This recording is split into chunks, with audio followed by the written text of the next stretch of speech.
since you've been gone on Rainbow? Since we've been gone, Steve? What's been going on, mate? Well, so much has happened, hasn't it, in the world? Politics and stuff. There's been an election and the like. I'm Ricky Gervais, with me Steve Merchant, and our producer, I say producer, Karl Pilkington. All right.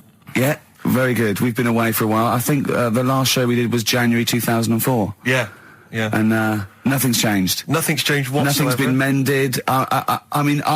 I'm pretty sure I threw that away in the bin before I left. Yeah, there are some of your old bacon rinds from that sandwich. yeah. The spare ribs on the floor. Yeah, nothing's changed at all. Oh, no, that's not true. The listenership has changed. It went down slightly, didn't it, on the last radio show? Well, I don't know. I don't know. Is that what happened? Did it go down slightly, Karl?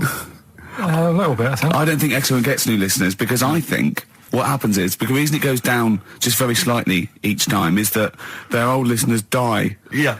Definitely. Old Cure fans dying of... Yeah, smack addictions. Gout. Yeah. But anyway, I haven't listened to this station for a year and a half, so that's increased by one, which is probably quite a high percentage. Exactly. I suppose that my question, to you, Rick, would be, why now? Why have you come back now? I was a bit bored of sitting at home. Okay. Yeah. Because we're just here for 6 weeks. 6 weeks. Well, we're standing in for Adam and Joe, aren't we? Yeah. Yeah. How the tables have turned. I remember when they were standing in for us, but... Yeah. I don't know. But the only reason I'm here is because my housekeeper cleans between 1 and 3. Oh, right, that's a good idea. So I thought I'd get out of the house. And, Are they listening to XFM? Well, no, she doesn't speak English. I'm not made of money, Rick. Okay. If I can help out, a young immigrant lady, then I will do. And there are so many things I can do for her in so many ways. Yeah. But her, picking up my old tea towels and stuff is ideal. So that's why I'm here. But all I'm worried about is I think people kind of associate with the name Ricky Gervais. They associate a certain level of quality. Your live stand-up DVDs, there's a level of quality. You've put a lot of work into them. You've honed it. The TV work you've done, likewise. Should people expect the same from the radio show? Definitely not. No. Definitely not. Those things that, you sit down, we sit down, we write them for a long time, write them for a year maybe, then film them, and we worry about everything. This is, I'm not even sure I'm talking into the mic at the moment. I was actually doodling, as you saw there. Yeah. I'm eating a sandwich as we speak. Yeah. Although we do like music, that is true. That's absolutely right. Should we play some great records? Let's play a great record now. U2, City of Blinding Light. I'll tell you what, I love U2 now. Yeah. I honestly hated them, sort of everything from Boy up to about, I think, Beautiful Day, when that came out. I thought, that's all right. I listened to the album, listened to this album. I love them now, Steve. It's a turnaround, isn't it? Well, yeah, it's that kind of musical insight that I'm looking for throughout this show. Really. I sound like Dr. Fox then, didn't I? Some of your tastes and wants and needs. Dr. Fox. What's happened to him? Is he off air now? Because that's one of the reasons I put no effort into this radio show, because, we go to the Golden Globes the same month, we do nothing at the Sony, and Dr. Fox actually said that's because you're not very good. I like the fact that the Dr. Fox criticisms really hit you quite hard. You really took that still talking about it a year later. Exactly. You've got to let it go, Rick.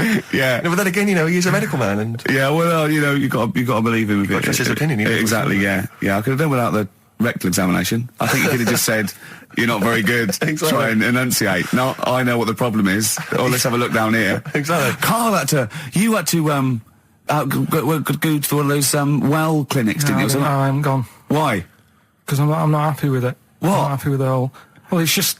Do people know what them places are? We'll give you a whole... Have you heard of them? Yeah, I've had one, yeah. They check everything.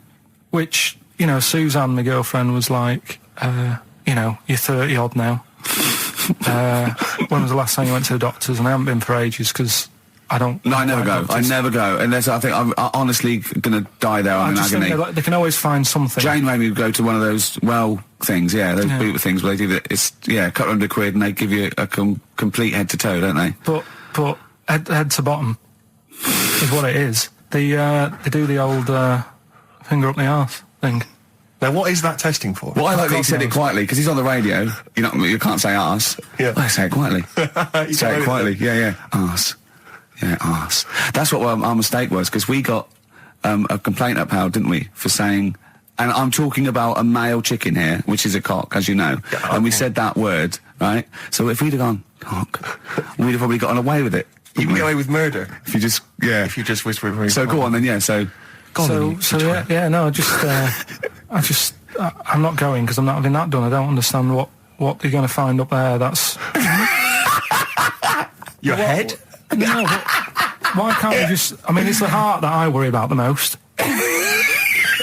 Do you mean that in a kind of romantic sense? No, I mean, like, you know, if They'd you have to have a long finger, wouldn't they, to check that out? They go, "Is something wrong with your left ventricle?" Yeah. Now, this thing about the doctors, they hold your testicles and they make you cough. Yeah, they don't hold the testicles anymore. They just put it sort of like by the side of them. And what's that testing for? I don't know. I think it's something to do with if you got something wrong with your diaphragm or something like that. You can't do it when they press there. I don't know. It shows them something. So it's not doctors having a quick feel. Right, so you can't. Well, that's good because do you remember when Karl said he's going to die of cancer? And I said, why? He said, I don't check my balls. I said, why? He said, I don't like the feel. So they feel it for you. They feel them for you. And you can just relax, shut your eyes and think of England. But don't mess with them. What do you mean? You can do more damage messing about with them. Just leave them. And it's two anyway. You can afford to lose one. Yeah, I don't think that's the point. I think the point is it sort of spreads, doesn't it? You know, you've got to check the. I mean, I'm not saying, you know, if don't do it because they spend a lot of money saying to people, you know, have a quick feel if you've got the time, what have you. But I don't worry about it. Leave it alone. Why, out of interest, why do doctors stick fingers up your arse? Check the prostate. Check the prostate. Yeah, because if it's swollen, it could lead to all sorts of problems. Again, they're not having a laugh, Karl. They're not going, hang on, look at this bald little mank fella. But there's no nice way. I'll feel his balls, stick a finger up his arse and send him home. 300 quid, please, on you go. What about me art? It's fine. And they're all laughing. Roger, Jeff, stand behind that two-way mirror. yeah, what's this? I'm not going anyway. So. Really, you're not going because you don't want... No, I'm not happy with that. It doesn't even matter. It's not the fact he's a stranger. If it was someone who I knew, it'd be just as bad. That'd be worse! Imagine that! At a dinner party. Oh, God. Oh, look, hello, Roger and Selena. Do you mind, Roger, Would you allow any of the celebrity doctors to do it, though? Dr. Dre, Dr. Fox, any of those? Doctor Who? I just don't understand in this day and age. Would you allow Christopher Eccleston to stick his big northern finger up your... Do you got a song on anyway? What? Beanie Siegel. I love this track. Oh, it's very urban for you, Rick. Beanie Siegel. Feel it in the air. Beautiful track, isn't it? Well, it's wonderful on a lovely summer's day like this as well, Rick. It's the ideal choice. Well done on that one.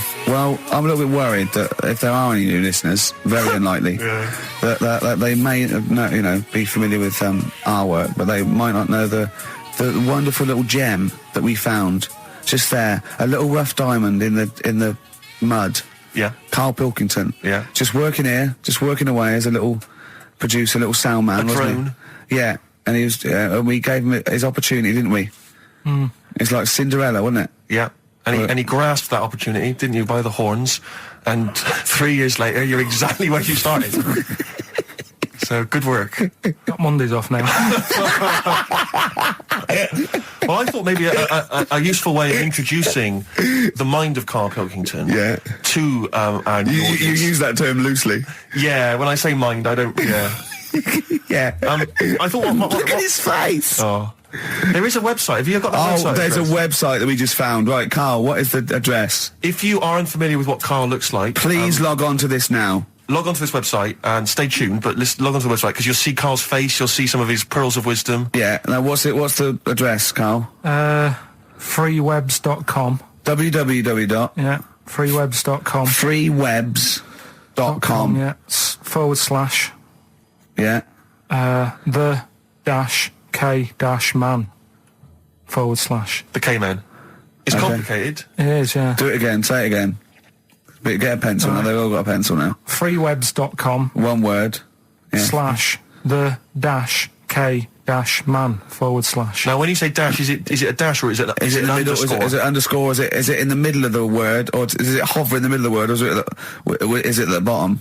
It's just a line and that. Yeah, I know, but is it an underscore or is it a dash? Try both. He covered it down. Have a go. That's the sort of level we're talking about. Well, already you've got some insight into the mind of Karl Pilkington. Yeah, absolutely, yeah. But I thought what we should do is we could hijack... Imagine that. Imagine Bill Gates. Yeah, or a teacher. in an exam. Pop down both. Multiple choice. Yeah. Right, okay. But anyway, yeah, if you're a reader of the Weekend Guardian, you'll know there's this thing called the Q&A, which they give to celebrities and thinkers and the like. And basically, it's a series of questions they pose to people each week, and it's the same questions, and it gives a little insight into people's minds, the way they think. So What thinker philosopher is in this week's? Oh, it's the lead singer of Feeder. So, you're in good company, Carl. No, I like Feeder. No, fine. I love Feeder. So, Carl, I'm just going to fire a couple of these questions at you. We'll maybe drop them in throughout the course of the show, just to try and get a sense of who you are. So, here's the first question. All right, you got your thinking head on? Go on. Wurzel. What is your idea of perfect happiness? What, for me, or... Already? No, Ronnie Corbett. No, but what... Do you mean, like, what will make me happy, or for everyone to be happy? No, what would make you happy? Maybe that's the answer. Your idea of perfect happiness is everyone being happy. I don't know. What would make you totally Unlikely, blissfully Rick. I imagine it's a 24-hour monkey channel on, like, the sky. Yeah. Okay, go on. A What's your idea never-ending of perfect popsicle. happiness? Go on. I don't think I've had it yet where I'm, like, really, really happy with anything. Carl, I've never seen you really happy, no. No, but... When have you been at your happiest? Probably... I like sort of fish fingers, potato cakes and beans for tea. Yeah. And, You're not, yeah. Right, well, let's move on. We'll come back to that one. Let's move on. I don't think you're aiming high enough for, Well, what would your answer be for that? When are you happy? What would make you happy?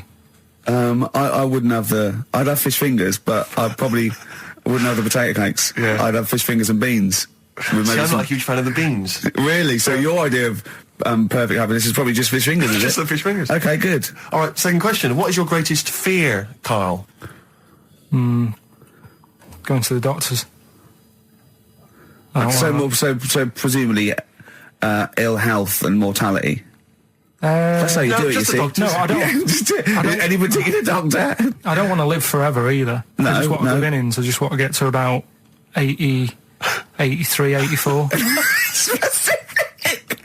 So specific. Yeah, okay. Which living person do you most admire?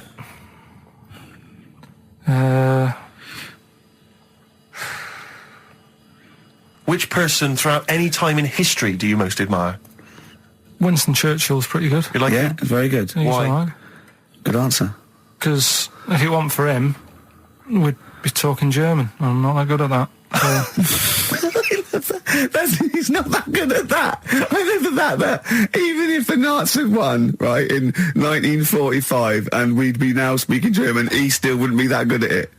Although he's not good at English, so I suppose that's true, isn't it? Yeah. All right, well, here's the final one for now. Do you believe in capital punishment? That's not hitting Dr. Fox over the head with a stick. Depends what for, doesn't it? Go on. Oh, if it's something bad. And Well, I assume it would be. They don't kill people now for parking illegally. but what sort of thing are you talking about? What sort of punishment? Capital punishment. Yeah, I know, but what is that? What are you talking about? Well, guillotine, hanging. Hanging's a bit bad. Yeah. Can be fatal, can't it? What do you mean hanging's a bit bad? It's all bad. Why should the state kill someone? Because prisons are getting a bit busy, aren't they? Brilliant. Okay. What's the point in keeping them, people around? Well, what's the point in killing them? Just because it's like, right, that's that done. Who's next? You know what I mean? What can you do with someone if they're mental? Employ him on a radio show. Yeah. Play a record, Right, next question. Play a record. Okay. We'll come back to the questions. What do you want? What have you got in here? Rick, I know you're a massive fan of the Thorns. Yeah, but love maybe them. you're less familiar with the different elements of the Thorns' solo work. No, It's a track no. from Matthew Sweet. Oh, yeah. XFM 104.9, Matthew Sweet, and a song called In My Time, Ricky Gervais, Steve Merchant, Karl Pilkington. That's great, that. Yeah, just asking Karl some of these Q&A questions. This might be my idea of perfect happiness, being in a room with Karl Pilkington. Yeah. I just watch him look around. When you're talking, he looks at you, and it's like, you know when the owners say, it's like the cat can understand what I'm saying. Yeah. It's like He's he's got on that the same edge look. of that. He's Yeah. on the edge of that. You think he can, and I know he understands the words, but I don't think he understands the full impact. Whenever you say something to him, it might be a revelation or something. He always picks up on the wrong side. You go, well, that's not the important bit. Do you know what I mean? He always goes... It's a bit like having a 14-year-old French exchange student. You know, their English is not amazing. They roughly understand you, but they're trying to piece together what you're saying. Exactly. But it's great. You see, the thing about Karl is, and don't take this the wrong way, I like him because he's stupid, in a way. No, I'm not being funny, but do you know what I mean? But even though I think he is considered stupid, some of the things he says, I think borders on I don't know what the PC term is, the retarded. Do you know what I mean, Karl? Anything in particular you're thinking of, though, Rick, when you think of... Well, he was talking to me the other day because I'm trying to write a show called Science, and he's sort of going to help me out with some of the research, and I want him to do something on the DVD for it, right? And he was talking about it, and he was talking about he says that in the future they reckon we'll be able to soon. He said they'll be able to take us into space, and it's going to cost us £150,000. He said, what's the point? There's nothing up there. He said when they went up there, right? He said when Louis Armstrong went. In 1966, right? He said it was nothing there. So there was him, a fella called Buzz. There was one and third bloke that didn't even get out of the spaceship. He said he went all that way. He didn't get out to stretch his legs. How good can it be? Forget it. That's him summing up space exploration. Don't you agree with that? What's the point in going up there?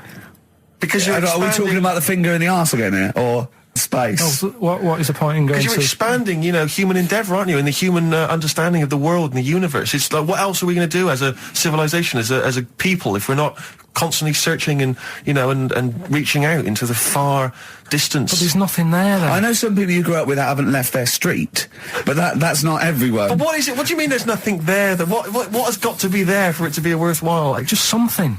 To be honest, what would you be happy with finding up on the moon? Video? Just something. I don't think they looked hard enough anyway when they got there, because they seemed to get out, have a bit of a dance about, and then they came straight back.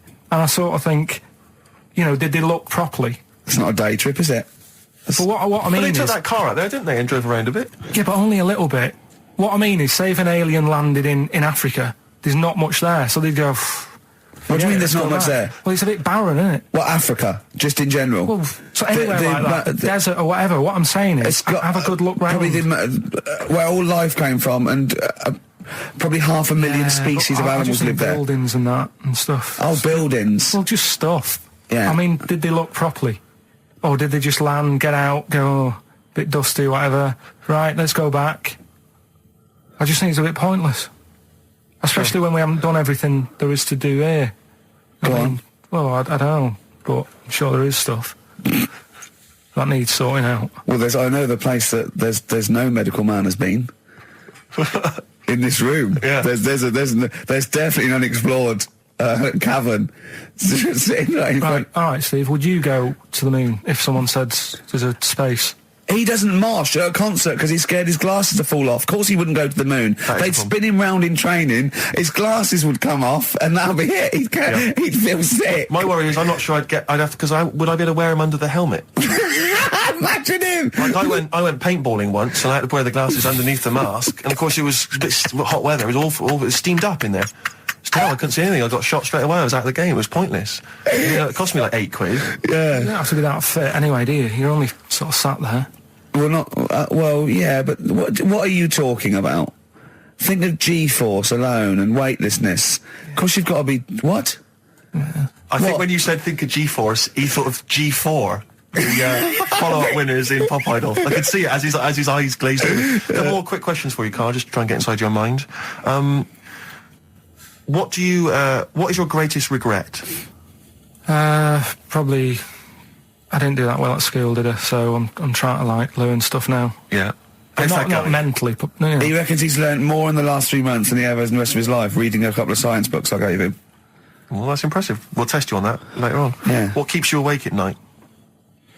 Well, I live in sort of central London, don't I? So it's brilliant traffic and that. I think they were thinking more of what fears have you got? What worries do you ponder the expansion of the universe? Do you worry about it? There's no point, is there? 'Cause there's nothing I can do about it. So with you, it's the little Chinese fellow across the road.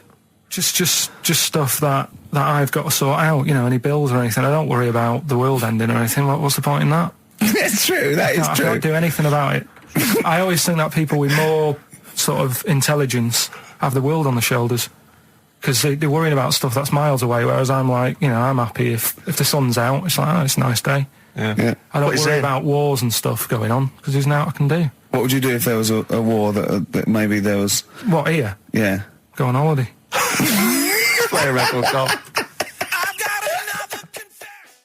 The Who. I mean, that's got to be one of the best rock tracks ever, isn't it? Oh, there's no argument. Did I sound like Dr. Fox again? A little bit. That's a good thing. Yeah, it's a good thing, isn't it? Yeah. We're going to get a Sony Award this year.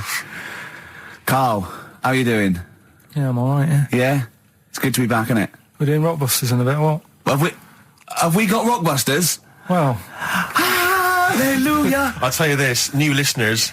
New listeners won't believe their luck when they hear Rockbusters. We've got Rockbusters. Have we got, well, dare I say it, have we got Monkey News, Carl?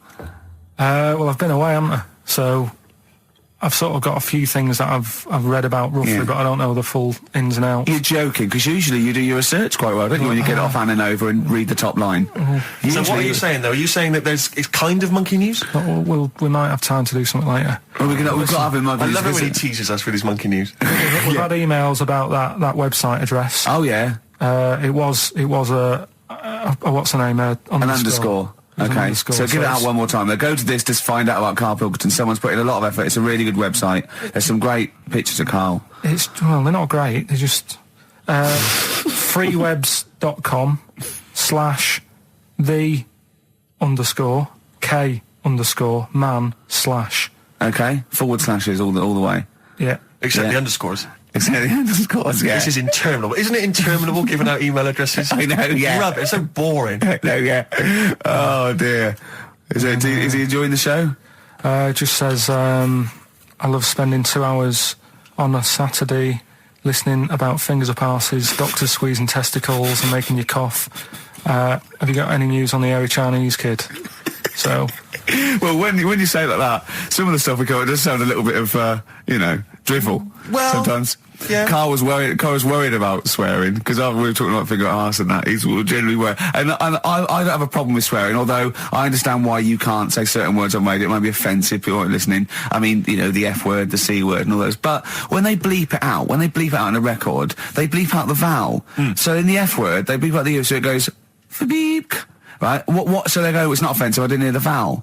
Presumably, yeah. So if you change the vowel, it's not... Do you know what I mean? So, in the C word, could I say...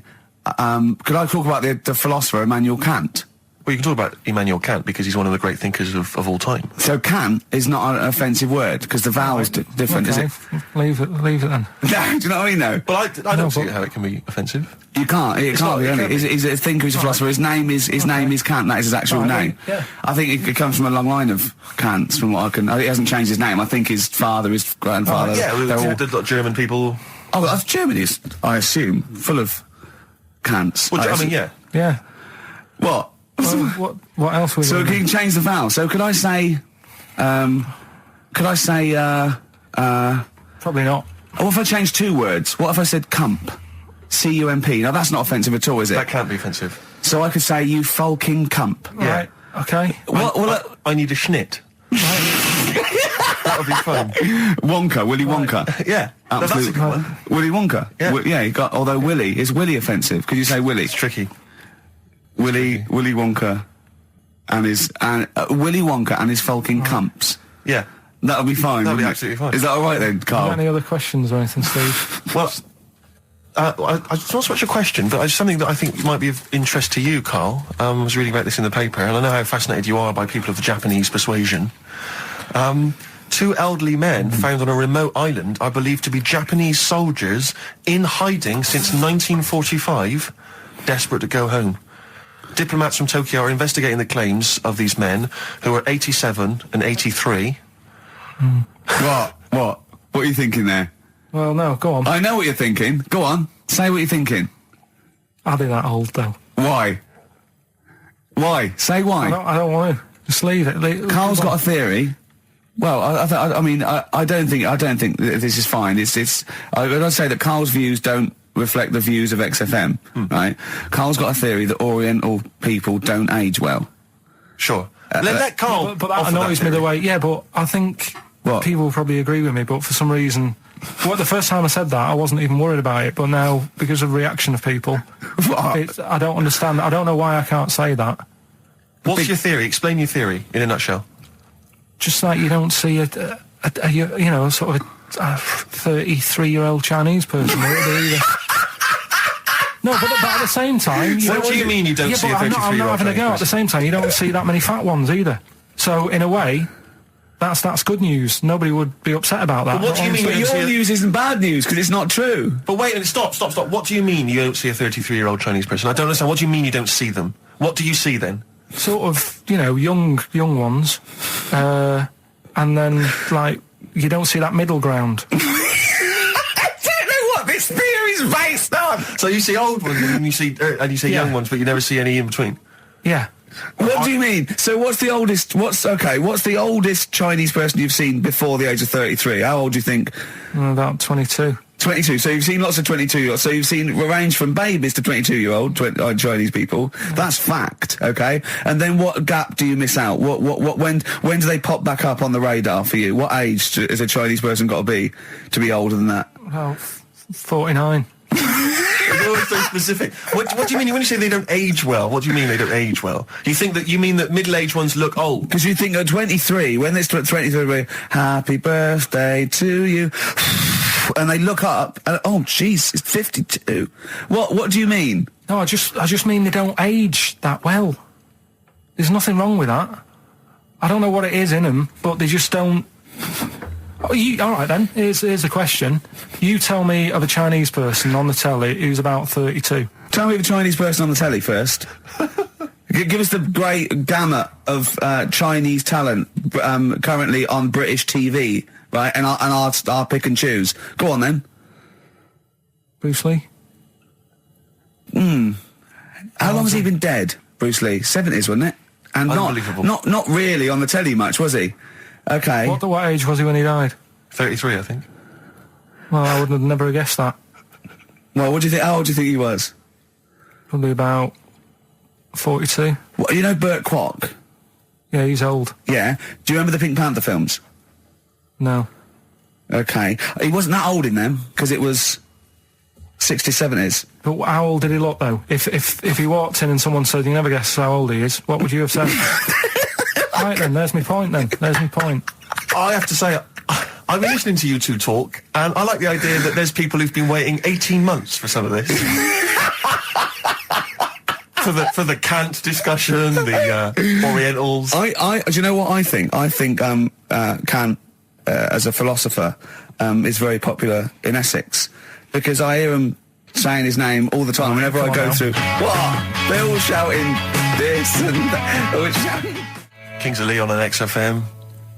Carl. Gervais, Steve Merchant, Karl Pilkington. Carl, dead air. Oh, I'm just looking at it now. Yeah, but that's no good on radio. You can't just look at something. You got to talk. Is he even more backward than I remember? I don't know. It's just that someone's emailed in. Yeah, so you got to tell the listeners that. I'm telling them now. I'm doing it. Someone's emailed in from Tokyo saying that he's getting married in a few months to a Japanese woman. She's 27. Just want to know how long I've got till she starts looking old. Well, how long do you reckon, according to your theory? About 27. Probably about 4 years. About 4 years and that. So... What would you advise him, to get out now, or...? Well, have some good sort of wedding pictures done and that. Carl! Carl! It's not true! The theory's not true! Well, we'll see, won't we? Oh yeah, great. In 4 years' time, he's going to send a picture going, oh, you're right, Carl. Look, she looks like a prune. What? He's going to suddenly start saying his girl... It's not true, it's not going to happen. It's that thing, though, innit, of looking at her mum. There's a lot of truth in that, isn't there, that you shouldn't really meet up with your girlfriend's sort of parents and that. Sure. Because you just sort of get a little taster of what's to come and what have you. Then what's to come with yours? It's a good job I didn't meet her early on. No. You're going to be in such trouble! No, they don't listen. It's all right. Really? Well, Suzanne does, doesn't she? She'll probably be out. Really? But she knows. She's got some sense. when you get back. Yeah. You went on holiday with them, didn't you? Yeah, we've been on since then, haven't we? I don't think so. Yeah, I went on holiday last week, been away, but that was just me and Suzanne. Talk about that later. Yeah, okay. That's coming up. Plus, of course, Rockbusters, the return of Rockbusters. Let's start Rockbusters. Let's do Rockbusters. Let's get it rolling, because I have got some amazing prizes. I went to the Americas and I brought back gifts. Not your tobacco and your potatoes, but brilliant prizes. Now, quite seriously, these are not the usual tat. You will win some tat for Rockbusters, okay? We've got DVDs, CDs, things like that, right? But the winner of Rockbusters today will go through to a chance to win the prizes in week 6. We're only here for 6 weeks, by the way. This is our first of 6 shows. Thank God for that. Yeah. And I went to do The Simpsons last weekend, and I've got a drawing here, an original drawing of Homer by Matt Groening. See that? Look at that. As Homer there, your pal Matt Groening, May the 18th, 2005. And Homer's saying, I love Karl because he's stupid like me. And that's going to be framed, original drawing. That is worth, I think, a lot, but I've promised Matt Groening that it will not go on eBay. So please, I hope it goes to a fan. I've also got a rare Spinal Tap poster, met with Christopher Guest, and he signed that, Nigel Tufnell. Fans of Spinal Tap and The Simpsons, possibly the 2 greatest things ever, I think. Yeah. Also, my friend Rob, who did flannels with me, has drawn us 3 as Flannimals. There's Steve there, a little goglanker. There's me there, a little bloke dumplant, and little Karl Pilkington, Pink Floyd numscrunt. And these are going to be framed. So some very nice prizes. And I got a little surprise for you. Obviously, I met Homer. Press that little button there. Listen to this. Hi, this is Homer Simpson. I like Karl and its perfectly round, bald head. If you put 3 holes in it, it looks just like my bowling ball. Brilliant. Actual proof that you've met the people themselves, that the prizes are bona fide and genuine. But don't enter this week's Rockbusters thinking you're going to win those prizes automatically. No. This week you just win the usual tat. What is the tat, Steve? Well, we'll talk about that shortly. Okay. But you go forward to the big showdown, the big final competition in week 6, where you get the chance to win those. One person wins all those beautiful, so just everyone goes in the collectible draw. prizes. Yeah, everyone. Yeah, the winners of each week go into the draw. What is Rockbusters, Karl? We've whet their appetite. I think play a record and maybe some wonderful adverts and then come back with Rockbusters. It's that kind of teasing that has made this a potential award-winning show. Bronze, I think, next year. Can we just swap that round, do ads and the song? Whatever way suits you, mate. Go on. XFM. XFM 104.9, Magic Numbers, Ricky Gervais, Steve Merchant, Karl Pilkington. Well, I'm a little bit worried. I've just got to warn the listener, if we suddenly just go off air, right, it's because champagne is pouring down a hole where there's loads of wires into the desk. Because Steve, getting ready to open this champagne, right, just took that wire thing off, just put it there, of course, because it's warm. It just exploded everywhere. Yeah, I should explain now, I didn't bring in champagne to toast our return to the radio. I mean, I'm not an idiot. But actually, from Focus PR, Ashley has rather nicely sent us some Lindauer sparkling wine, and I'm just trying some, and it's really quite refreshing on this summer's day. So if you're perhaps working for some kind of PR agency, you know, or any kind of company, and you want to send us stuff which you want us to shamelessly promote on air, then feel free to do that. So you're just looking for free stuff? Yeah, I mean, you know, electrical goods. Okay, it's not just like champagne. Definitely not. Because I was going to say, if other champagne companies... What's that champagne company called that they sent us for free? Lindauer sparkling wine, which I imagine is available now. Yeah, so other champagne companies feeling jealous could send you some and you'd mention it. I don't want to exclude anyone from this. You know, anyone is welcome to send anything in. Brilliant. And as I say, I'm particularly interested in sort of designer goods. Okay. You know, the Apple Mac people, they're welcome to send anything in. Now, what's annoying about that champagne opening like that is that, as you know, I've brought my camera in, and I wanted to film you opening that onto Karl's head. Got the cork. Rick, I got another bottle. Have you ever? I don't want you to miss out on an opportunity like that. That's a bit of a waste of champagne opening 2 bottles. But Karl, would you mind? Because that would have made a cracking noise against your head, that cork going off. And because it's such a lovely, bald little sort of dome. Yeah. We'll put your head right down, yeah? It'll open it, we'll see what the cork does, and I'll film it for, like a website or something. Maybe we'll make that the finale of today's show. That'd be great. Yeah. Okay. Sponsored by Lindauer Sparkling Wine. Oh yeah, the sound of a cracking cork against Karl's skull. Sponsored by Lindauer. Sponsored by Lindauer. Available now. Great. Right, we're doing Rockbusters then. Oh, okay. Now you should explain briefly what the concept is, Carl, because there might be a few new listeners. It's Blockbusters. Right, go on then. Well, it's not Blockbusters. No, because they were real clues, weren't they? Yeah, that was actually. He says they're a cryptic clue. It's not cryptic. Well, It's like, what am I thinking? This competition is like, what number am I thinking of? Rick, just calm down for a second. Let me explain basically what the concept is. You'll remember some of the greats from the past. Yeah. Basically, you give some vague clue. Is that right, Carl? And from that, we're supposed to deduct which band or artist you're thinking of. So, for instance, there was a classic... there was one, the West Indian fella spinning a fish round his head, and that was Detroit Spinners. The Trout Spinners. Yeah, Detroit Spinners. Yeah.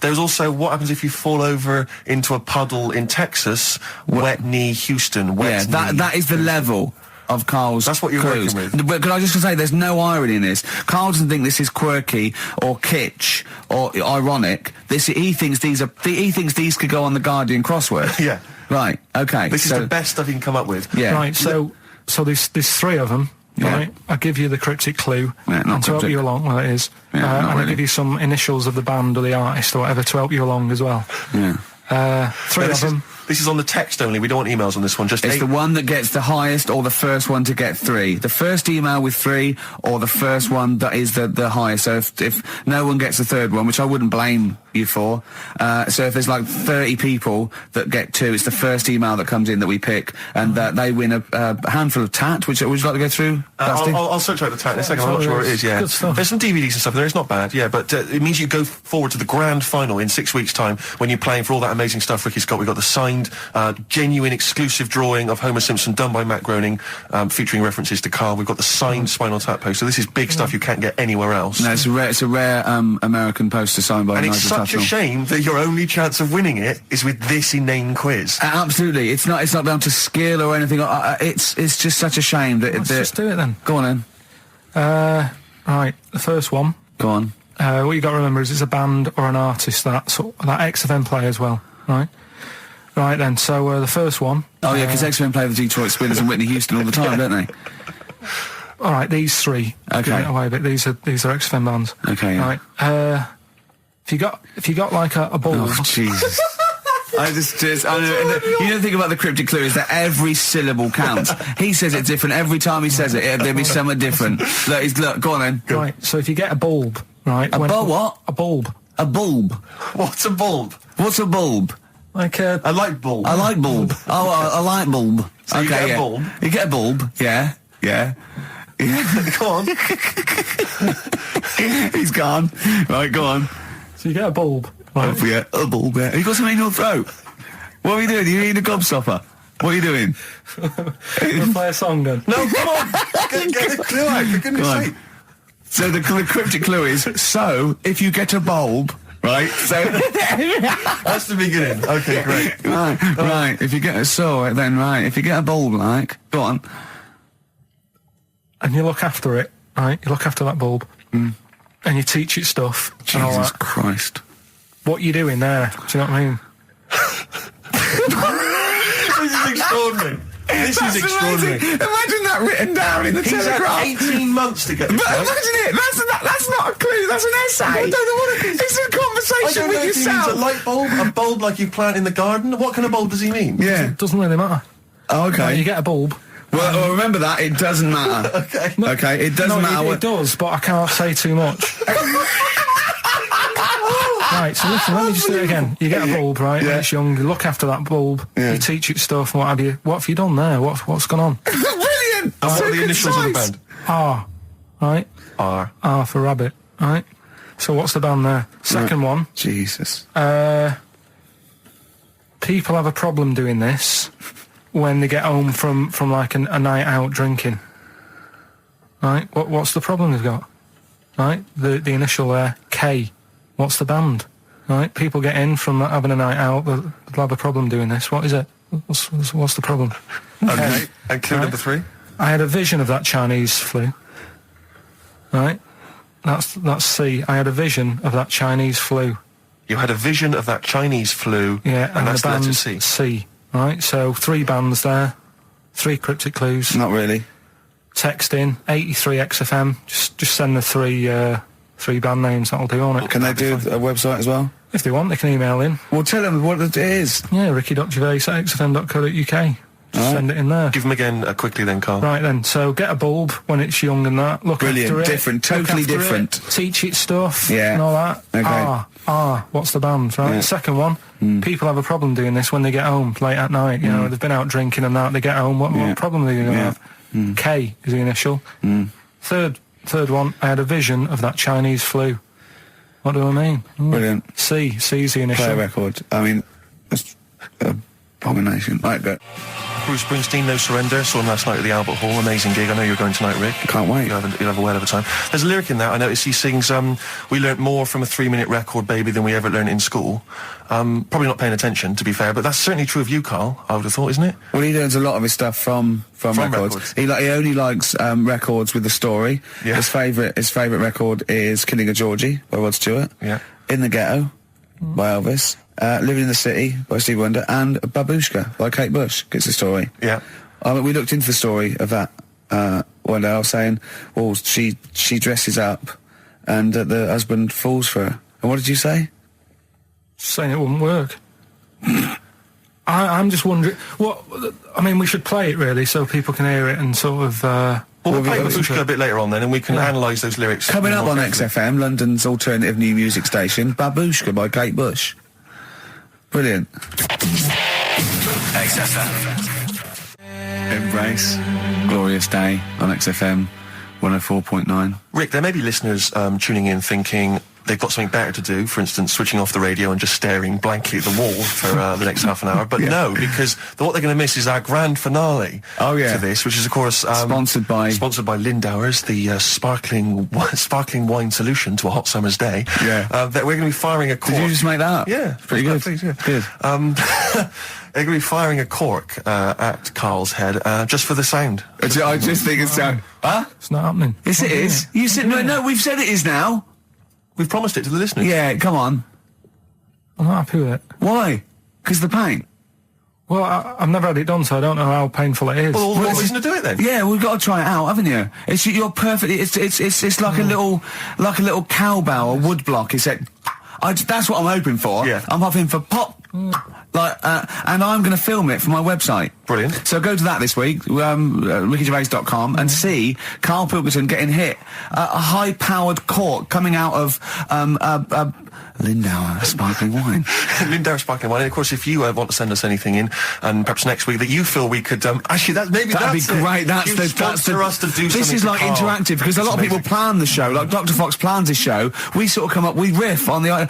That's a great idea. Send stuff in that we could harm Karl with. Yeah, we harm Karl. We do a jingle. Harm Karl. I've always wanted one of those George Foreman grills. I've always wanted one of them. I know, but that's too much, isn't it? What if we just pressed his head inside it? We'd have to put it on. Put it on. See, yeah. Just squeeze his head inside it. I've got to do that thing with a tea towel one day. You know that thing I did with a tea towel? You put a tea towel around his head, right, tie it. I put a wooden spoon in, and you only have to turn it like a couple of inches, and it kills you, doesn't it?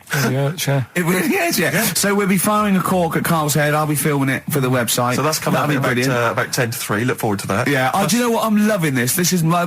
just being in a room with him. I just can't...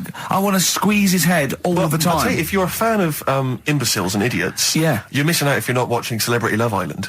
I watched about 30 seconds of it, and I hate them. Just desperate idiots and slappers. I actually angers me. I switched on Celebrity Love Island. The first thing I thought is, where's a tsunami when you need one? but seriously, there's a guy on there. Paul. I think his name's Paul Danan, ex of Hollyoaks, and he's an absolute joy because, like Karl, he's an absolute simpleton. Oh, really? And it's fantastic. And he was on one week, and he was talking about how he fancied Lady Isabella Harvey. Oh, yeah. And he said, thing is, right, I really fancy her because she don't like reading books, and I don't like reading books. They've got something in But I common. love the idea that he's attracted to someone for something they don't do. I know, yeah. I've never killed a kid. She's never killed a kid. We're gonna get What married. about sleep around? That Yeah. would be a good thing to be attracted to someone for. Unbelievable. Oh, just honestly, and Big Brother's the same. Is it? Just a load of ropey old Cats. yeah, I know, just like a horrible, cellulite, wobbly, rice-arsed, fat-titted tarts and idiots and show-offs, and they all disgust me for a different reason. I don't know which one to hate most I know. and why. They all give me a couple of reasons to hate That's them. what the nomination should be. Yeah. You know, nominate who do you hate the most? Because Absolutely. I thought I was going to switch on and find that actually, people like Abby Titmus and Rebecca Lewis had been misrepresented by the press. Oh, what, the one that wanked off a pig in public? Oh, yeah, go on. Yeah. Yeah. Was that? Did you say wonked off? I said wonked off You said a wonked off, pog. yeah. Wonked off a pog. Yeah. Yeah, that's great, isn't it? But, I mean, so it's amazing, Rebecca. I mean, don't even get me started on Abby Titmus. Don't even get me. Don't. I like the idea of her parents perhaps going to some kind of someone's birthday or whatever, meeting some old friends who've perhaps been away living in another country. Yeah. How's young Abby? Is she still a nurse saving lives? No, she gets her tits out for a living now. Kind of funny. Yeah. Rebecca Lewis, by her own admission, I don't know if it's true, but she said she sleeps with a married man, then sold her story to Apples, then wonked off a pog, right? That's a hell of a CV, isn't it? I'm looking forward to that. Is amazing. I bet her nan's very, very proud of her. Yeah. Oh, God, don't just forget it. Don't get me started. I'll be watching every night for the next 10 weeks. Yeah. You can't not. Is it? My adrenaline rushes. And you go, oh God, I just tune in to see. It's almost like you tune in to see which one gets hurt. Yeah. That's the thing, isn't it? Emotionally scarred. But maybe one of them will come through. Well, we'll find out. We're always going to be we're going to find out that one of them was like had a really, really bad childhood, and we feel sorry for her for a little bit, like the Jade Goody syndrome or something. And oh God, then they release an exercise video. Oh, Karl, we got to get in on this. Oh, imagine Karl in Big Brother. That would be a joy. That would be amazing. But you turned on and you hated it, didn't you? Yeah, I gave it like 3 minutes and it's gone.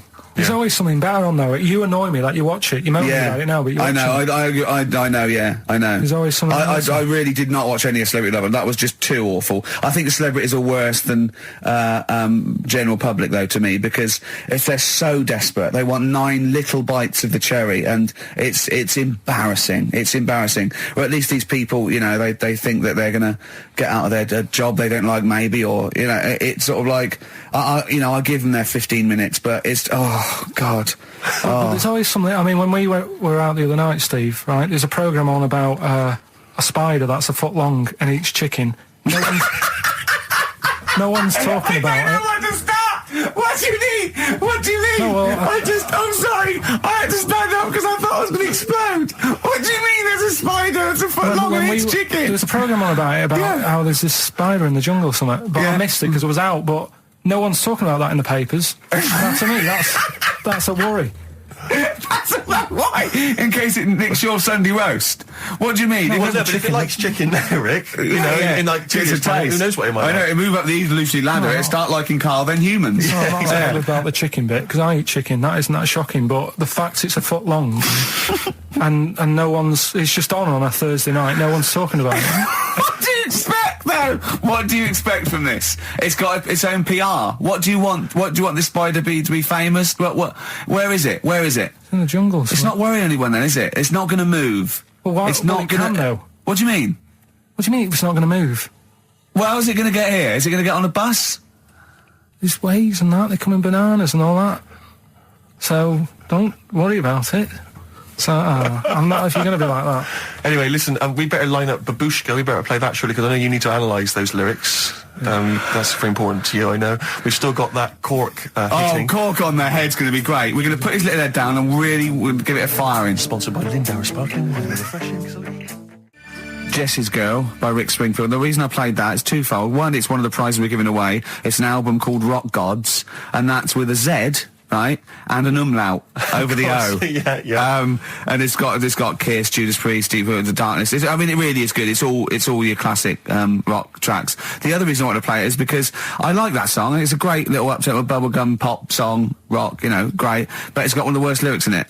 he's he's worried about bringing up the fact that he loves his girlfriend's his mate's girlfriend, and he goes, "Should I bring it up?" He goes, I tell her that I love her, but the point may be moot." Just you don't use that in a rock song. The point may be moot.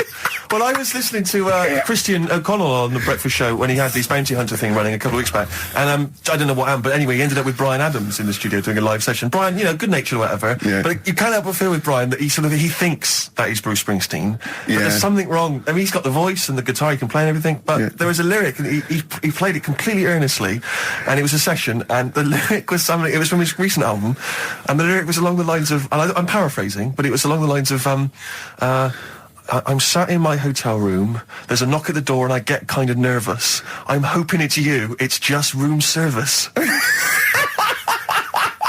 Which is extraordinary, but Christian came up with the best, they finished it, and obviously Christian was thinking, what did I say? And he came up with the best answer if you've had a session that you're not entirely convinced by. He just said quite simply, that sounded great. That's good. Which is amazing. Who are you complimenting there? The engineer. Yeah. You know what I mean? It's like the sound recordist. What does that mean? That's great. That sounded great. Yeah, good. We got some good mics. Yeah. Oh, Brian Adams. Is it true he bought the pub next door to him and closed it down because they were noisy? I hope so. Yeah, that's what money's for. Oh, that is what money's for, isn't absolutely it? Right. Waking up the neighbours. That was his album, wasn't it? That was right. I don't know if that was before or after that, whether it was related or not. But if you buy a house next to a pub, you know what you're going to get. Yeah. So move, rather than ruining the fun for everyone. It's more good advice from Karl Pilkington. Karl, while we're talking to you, we should give these answers to Rockbusters. It's the big quiz. And of course, the winner this week goes forward to play in the grand final in 6 weeks' time, where they get to win all these amazing gifts. We've a signed Homer drawn especially for Karl by Matt Groening, Nigel Tufnell signed rare poster. They're amazing. Should we give away a sort of maybe a original print of behind the scenes of extras? We got some amazing pictures filming extras. I was thinking the other day, like how excited I am to be with Karl and let off corks on his head. Well, our editor, long-suffering editor Nigel, we'd worked with Ben Stiller, Kate Winslet, Sam Jackson, all these people for 8 weeks. It was amazing. But my highlight, I thought about it, and my highlight was dressing Nigel up, our editor, in a baby grow. Sure. It was, I planned it. We got the department, costume department hired it, and we just, and it looked brilliant, didn't it? Yeah. And it's just, and that is BBC licence fee money going towards you dressing up your editor, because you didn't pay for it. The BBC paid for it, so that is how your money has been spent, people. But it's available on the DVD again. Exactly. Nothing's wasted. Which you have to buy for 15 quid. Sure. So, yeah, it's a win-win. It's the whole thing is one big reality game show, isn't it? Yeah. Oh. Anyway, the answers, give us the Go on, give us the clue. I haven't got an idea. Go on, give me the clue then again. Right, well, do you want to say who the winner is, or... No, let's hear the answers first. First clue was, if you get a bulb when it's young, you look after it and that, you teach it stuff. Yeah. What's going on there? Go on. The initial was R. Yeah. Right, that was razor light. All right? Raise light, you raise a light. Razor light, okay. Kind of works. Yeah, Second didn't matter one. what sort of bulb it was then. It was very specific. Sure. Don't mind, go on. People have a problem doing this when they get home from a night out drinking. Yeah. What's the problem they're having? They have a problem getting the key in. That keying. That's awful. Word. That doesn't count. Keying. And they got it right. It's keen. It's keen. It's one's awful. Awful. I had a vision of that Chinese flu. Yeah. The initial I was C. That was Caesars. Caesars. They managed to get that as well. I love the fact that even he knows they managed to get that as well. Did anyone get all three? Yeah, a few people. That's terrible. Okay, who's the first one? I don't know what it says about XFM and its listeners that people are getting these answers right. I know. Go on then. I mean, horrific. But anyway, we're going to give it, and he goes forward, as I say, for the big prizes in 6 weeks' time. It's Paul in Bookham. Well done, Paul Bookham, Paul. but also he does get the complete series of Alias, League of Gentlemen, that Rock Gods album. So it's pretty good. But Open Water on DVD and a chance to win all those prizes. Brilliant. Yeah. Coming up next, a cork smacking a bald man on the bonds really hard. XFM. XFM 104.9 playing Green Day. The studio's falling apart. I know, his microphone broke. I'll be honest with you, Rick, I don't know why Lindauer's, the sparkling wine, want to be associated with this shambles of a show. It is falling apart. This is awful, this studio. It's got to be fixed. Right now, Karl, come on here. It's the time where I'm going to let her cork off. Do you want to film this, Steve? Yeah, let me just That'll be take that available picture. on the website next week, rickygervais.com. So see Carl getting hit. One bloke suggested we leave the metal cap on because it's get a better pitch, but we take the. He's straight. Stand Hang on, let's get the camera ready. Get the camera ready. Ready? So if you just joined us, we are using some Lindauer's sparkling wine to basically, what can I say, really, fire a cork at Carl's round ready? head. Ready? Hang on a sec, let me just put the headphones on. All right, film this then. Okay. It's in position, look. Just firing up. Okay, Carl, come on there so we can see your head a little bit. We want to get the noise, the microphone there. Right, ready? Hold on. Good. So you're just doing it. Hold on. Now, it's in position. What have you... Oh. Ready? Yeah. Oh, got it. Oh, no! Oh, it's like Jackass. Did it hurt? Did I hit me? What do you mean, did it hit you? I sort of just... It went off course, did it? Just glanced at it. Right, Lindauer's, you're going to send us 8 more bottles, please. Yeah, so we're going to get this right. Homesick. Kings of Convenience. Beautiful. Yeah. On XFM 104.9. Well, that's nearly the end of our first of 6 shows. I'm Our just thinking summertime back to special. some of the highlights, Rick, so far today. I don't know what you've made of it. We Finger up started- the arse. Finger up the arse, testicles early on. Orientals don't age very well. Bit of racism. Bit of racism with the Germany's full of cants. Yeah, that was That isn't swearing. Cork on the head, glass champagne down the electrical works. So good. Just the finale is monkey news, obviously. Well, I'm looking forward to it. Oh, chimpanzee that monkey news, yeah. There isn't... I've been away, haven't I? Right, there's been no monkey news. You can't get... No, but I haven't had a proper chance to sort of, you know...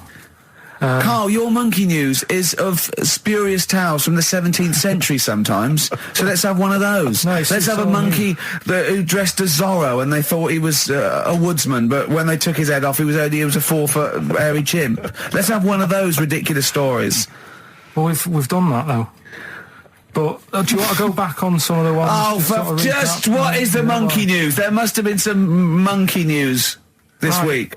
The only thing that sort of stood out, do you know, like, they're having problems... You're just making this up. Where's your information? Where's the piece of paper? Where's the document? What is this? Because I've been away, so I haven't got anything. Let's hear But it's bad enough when he's reading it, he gets it wrong. When he's just riffing, it's going to be absolute twaddle. Let's hear it out. Right, do you know, like, they're having problems getting new people to be policemen? Oh, Go on. They've, in America, they're taking them on to, sort of join the SWAT team. They've taken what on? Some little monkeys. Okay. Giving them walkie-talkies and all that. And, well, they can't talk. They're just walkies. they don't have to... They're giving them some walkies. What do you mean? They're What just was... being given commands and that. And, they're good What, so at... it's one way, they tell them, they've got the little thing strapped to them. They're good at, like, getting into small, or some sort of, you know, small places and that, and sort of, you know, cracking stuff and all that. Like I say, it's just half a story I just picked up on. That's not a story. Well, what do you want? Monkey news! Well, I'll get some better stuff next week, but I've literally, like, got off a plane. This is the worst. This is one of the worst shows we've ever done. And that's saying something, Rick. We've done some tripe. This is nothing. And to end with the police in America have given monkeys walkie-talkies. That's nothing. That is a disgrace. And what do you mean that you've not had enough time to prepare? We've been off air for 18 months. Yeah. What, there's been no accumulated monkey news in that time? Just got to keep it fresh, though, haven't it? Great, well, what time? XFM 104.9. Lovely, that one. Now, again, I broke the rules in the week. I met up with Carl. I had lunch with him. And we were chatting and having a cup of tea. And it got onto one of Carl's favourite programmes, was the Tales of the Unexpected. Ah, of course. And all I can think is that he's probably the only person in Britain where they were unexpected. I mean, to him, when that twist came in, you go, gee, I can't... Yeah. Oh, God. Can't believe So it was the tree that did it. I mean, he was probably the only... And we were telling all these stories of horror, and he liked horror stories. And I told him this story. And I don't know if this will come across the way, but I told him this story. It was a short. It was a horror short. This was a film you saw, was it? Yeah. And what it was, it started off just there'd been a car crash. You see, it's a horrendous wreck. And you saw it from the point of view of the person in the car. And he was calling for his mate, and he was going, Dave... And he sort of looked over and saw a body without a head that had been thrown at. He goes, "Oh no, Dave!" And then into the field of view came Dave, his mate, and looked at him with a look of horror. And then it sort of went black, and you realised that he was just a head, and it had been his body. Oh wow! Right? Yeah. And I said, then it came up at the end at the executions in the French Revolution.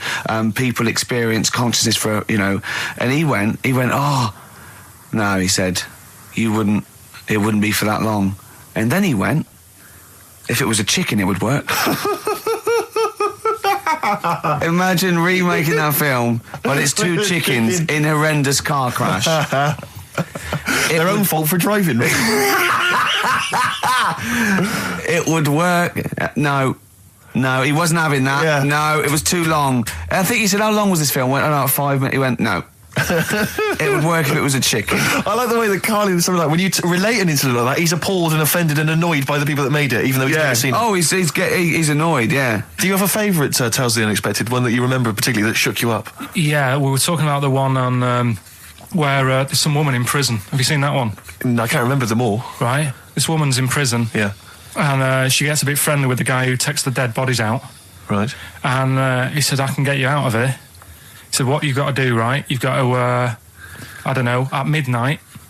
When you hear the bell toll, that means there's been a dead body. Yeah, there's been a dead body. So what you've got to do is go into like the place where all the dead bodies are, get in the first coffin on the right, and then I'll come along and carry you out, and you can run away and escape. Yeah. Right?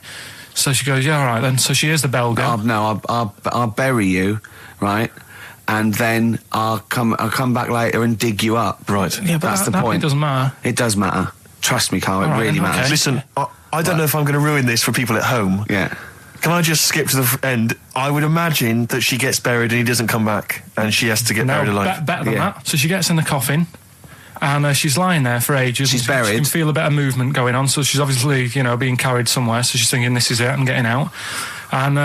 And she's lying there for ages and thinking, "Why isn't someone coming and lifting the lid off this? Do you know what I mean? Letting me get out." So she's really bored. She gets a lighter out, right? Lights it to have a look at who she's lying on. It's only the fella who said he'd help escape. Oh. How bad is that? That is... How bad is that? So it is quite important that she's buried alive then, isn't it? In retrospect, you realise that the jeopardy is that she's buried alive and can't get out. Yeah. It makes it so much worse, doesn't it, than just like lying in the morgue and going, "Actually, I'm getting out of here. Yeah. This isn't going to work." Look at Carl's face. Having told that, he's so pleased. His face is lit up. He's beaming like a child. Have you seen any? Is that your favourite horror thing ever? What was that one you told me about with the porn? That was a good one. Oh, this was fantastic, right? Right. There was this.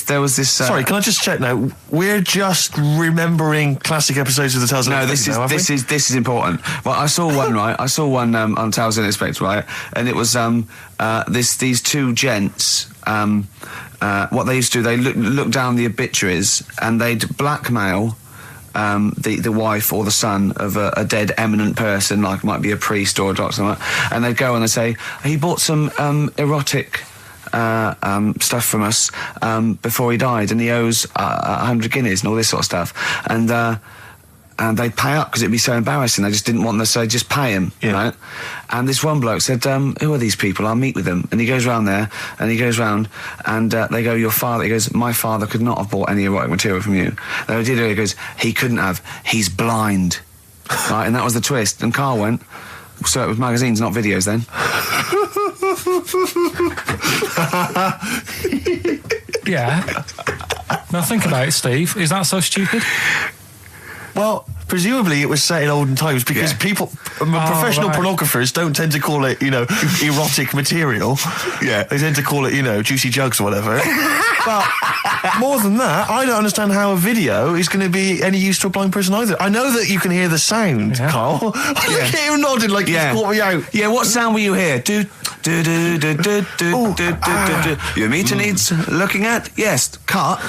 What's then? What's that? Then it's just noises, isn't it? Occasional groans. Yeah. Right. You could listen through the wall at your neighbours. He does. I mean, that's why I save a lot of money. But I thought you were going to point out, Carl, that they could have had a Braille porno. Now, have you thought of that? Look, feel the lumps on that. Exactly. Think about it, Carl. Think about it. You're excited now. Yeah. Your girlfriend's away, Carl. Yeah, but she's great as only under the cupboard. No, she's a good-looking lady. Yeah. What do you make of the first genetically modified baby? Oh. Are you worried about this? Do you know what did they do? What? Let me see what it says here. Well, isn't it just choosing the, eye colour? Well, this is the concern, isn't it? That in the future you'll be able to decide whether it's a boy or a girl, how intelligent it is, what it looks like, is it handsome, is it ugly? Obviously, no one will choose an ugly baby, and so on and so on and so on. And so it means that where will it lead? Where will it end, Carl? Are you concerned? I've thought about this a lot. What will us three look like in the future if they're being, genetically modified, beautiful people? What will we be like? How will we be considered in society? Yeah. But we've talked about this before, haven't we? About the cloning thing. Yeah, that's a bit weird. Yeah. But I don't think it matters, because at the end of the day, right, you might look like some other kid, but it's the way you're brought up that will change your features and the way you are, your personality. If you lie, you get a long nose, don't you? Well, no, but listen, right, because I remember when we, I was growing up on this estate. This is going to be good. Go on. No, it's not. It's just an example of how this doesn't work. Go on. So we don't need to worry, sort of thing. Sure. Right? Okay. So I'm growing up on this estate, and there was this woman about 4 houses down, right, who's a bit rough. All right. Didn't fancy her. Oh God, no. Right, but she had a baby. Well, tell me about her first. I'm interested in this woman. Why was she? It was a very. Like a man in a dress. I mean, I didn't grow up in a posh house or anything. And I'm not saying that if you live in a bit of a rough house, you're a bad person. What does she look like? But anyone can tattoos, clean up. Look like Tony Green with a fag on. They didn't clean up much, right? Oh. Which, even if you've not got a lot of money, you can still try and make the place look nice. Yeah. Right. But she didn't, and a kid used to take a horse into the house. Sorry. Whoa, Neddy. What do you mean a kid used to take a horse into the house? Where did he get a horse? Must have nicked it from somewhere. Must have So you've seen a horse in it? No. What, is that from outside the saloon round the corner? Yeah, was it just tied up with a bit of lettuce? Right? And, oh, that's great. Did Big Jake come looking for it? I'd been out. Oh. So let me get this. This was before the lynching stopped or after? Where did he get a horse from? What do you mean he must have nicked it? His mum said, where'd you get that from? I bought it. All right then, but keep it out of the kitchen. I don't want you going Catlin rustling. Where did he get a horse from, Carl? And how long did he have it for? Was he leading it or riding it? Mum, open the door, I can't stop. I can't stop it. Open the patio door as well. Looks like we got us a runaway. What do you mean? I don't know, but the thing is, they couldn't afford to buy one because they're not cheap. So I'm just guessing. Maybe that's wrong of me. But I think... He had a horse? Yeah, right. So that's why the family didn't have any money. They'd spend it on the horse. No, exactly. That's what I'm saying. I don't think they would have bought it. So anyway... Yeah, it's always to whisper, Carl, in case they're listening. Yeah. And they could be in the room next door. It's not buying it, it's keeping it as well. Oh. So I was like in the car with my dad coming into the avenue, and you used to have to drive down it to turn round. And, and sort of go back to our house. You had the traditional method of transport. Yeah. And the horse was in the lounge. Reading a paper. Just like walking around. Oh, God!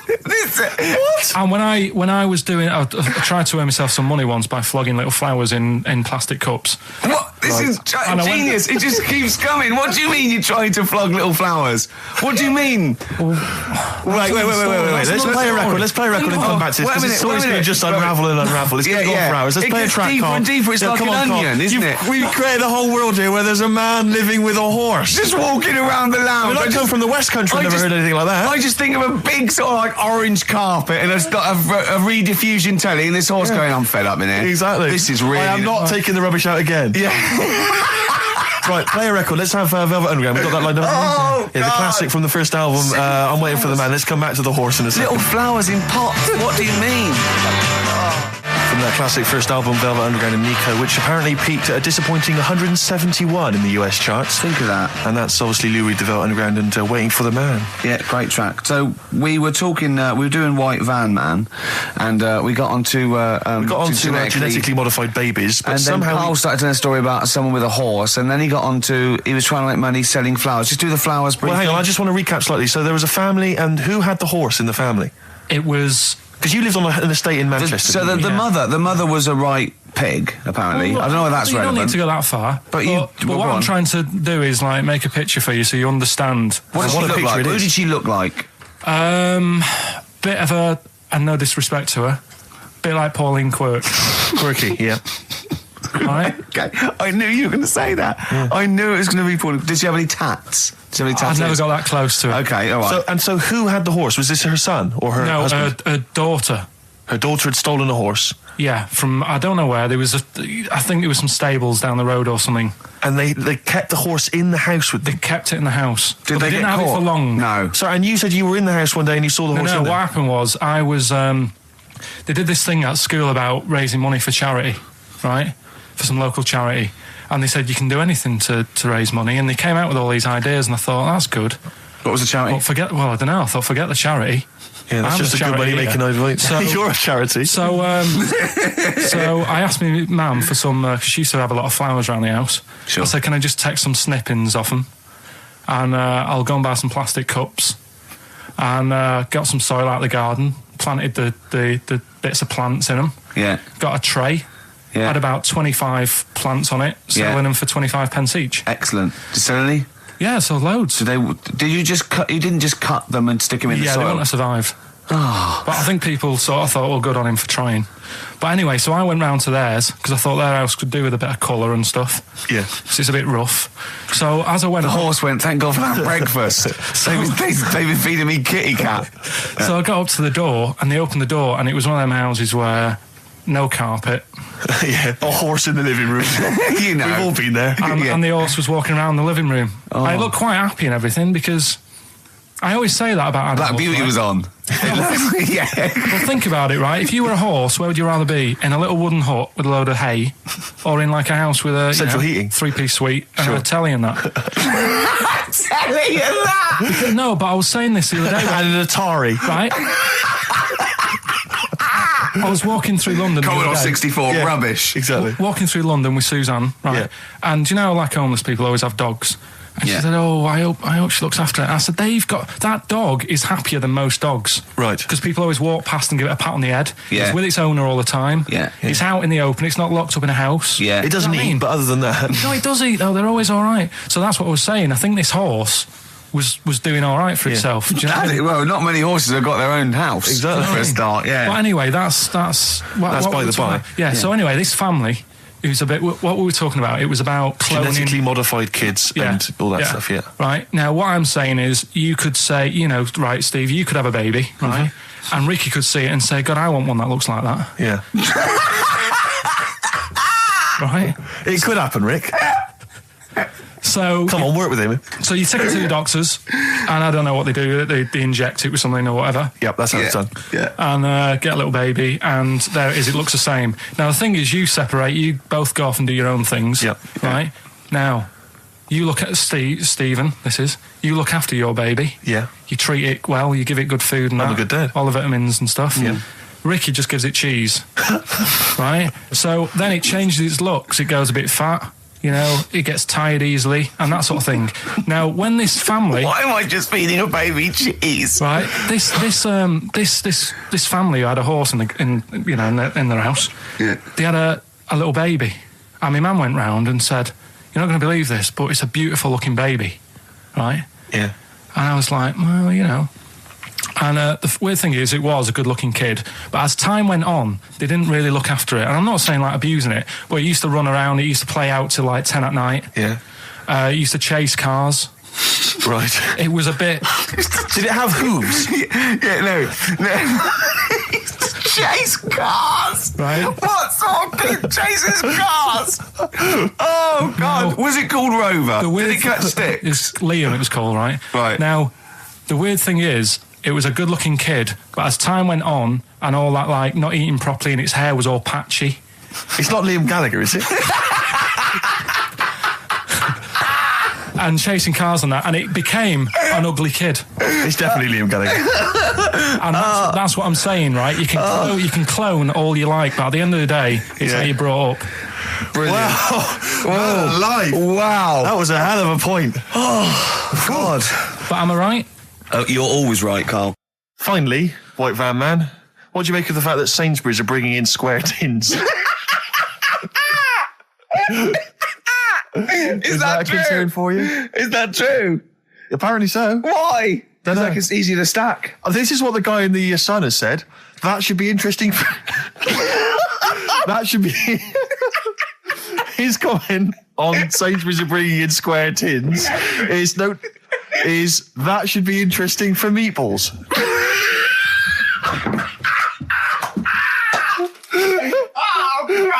Ricky's just collapsed on the floor. Let's just play a song, Carl. I don't think even you can top that.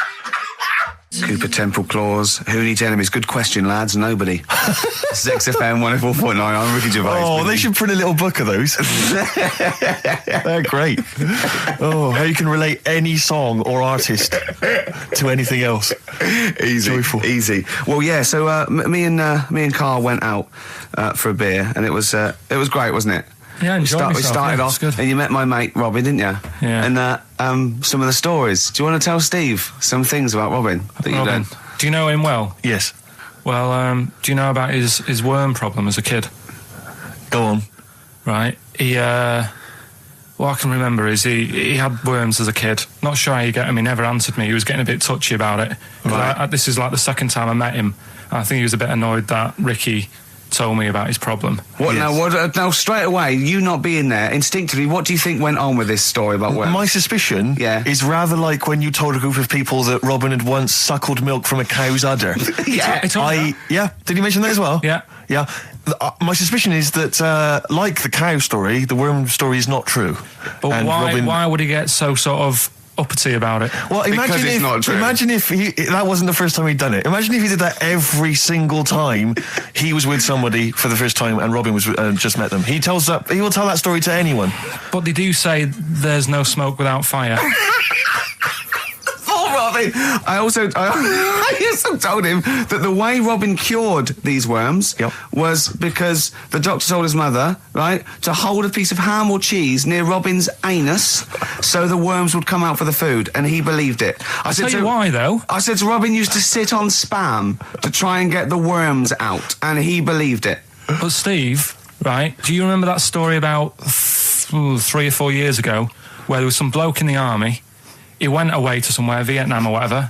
He was messing about in the woods. Messing about in the woods? Shouldn't he have been fighting? Whatever. Yeah. Right, and he walked through some lake, and I think he'd cut his toe or something on something, and some worm of some sort crawled in the gash. Yeah. And it was in his body, and the doctor said, we've got to get this out of your body. So what they did was, they said, right, the thinnest part or something of your body that things can crawl through is on the top of your head. So they wrapped Where the skull is. So they wrapped some bacon. No, they didn't. They did. That's all that right. thing. So he's gone in via the toe. So what we do is, I'll tell you what, that worm's probably heading straight for the head. We'll put a bit of bacon on it. The thinnest part of the body is the skull. Of course it's not the thinnest part of the body. It's where your brain case is, isn't it? It's the skull. There was a reason for it. And it was like they stuck some bacon on his head. And as ever, the vital piece of information, i.e. the reason, Carl seems to have forgotten. Because the worm was in his body, and they said everyone likes to smell of bacon. Including worms. Even a Vietnamese lake worm. They love bacon. Remember last week when I said about the little fella with the bone with no brain, and you were proved wrong? No. We were saying it wasn't a little fella. We were saying it was a stillborn child. It wasn't a little fella. You're changing it now. You weren't having any of it last week. Right, hang on a minute. I'm getting confused. There was a Vietnamese There wasn't a There was a Vietnamese snake that went inside of a soldier. A little, like, maggot or some sort that you have to get out of your body because it causes problems. Yes, and so in order to get it out of the body, they strapped bacon to his head. Yeah. That is great. This doctor. And did that work? I think so. They had a picture of him smiling. Oh, God, what, the worm or the bloke? The bloke. Oh, dear. Honestly, I hope someone knows the story. And Right. It was about 3 years ago, I reckon.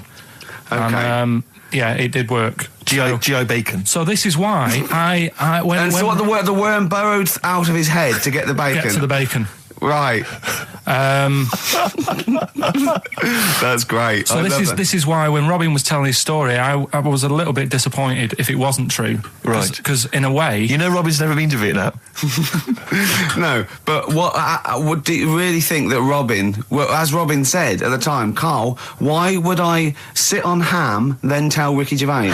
It's a very good point. because if he was a kid, you do daft things like that as a kid. Right. See what It's I mean? the telling Ricky Gervais, though. Yeah. And then, Yeah. oh, bless him. Okay. And then anyway, then Robin left, and I tried to chase him, but he got away. And he knows that and then we had a few pints, and then Carl embarked on some of the greatest stories ever told. Can you tell the story about your dad?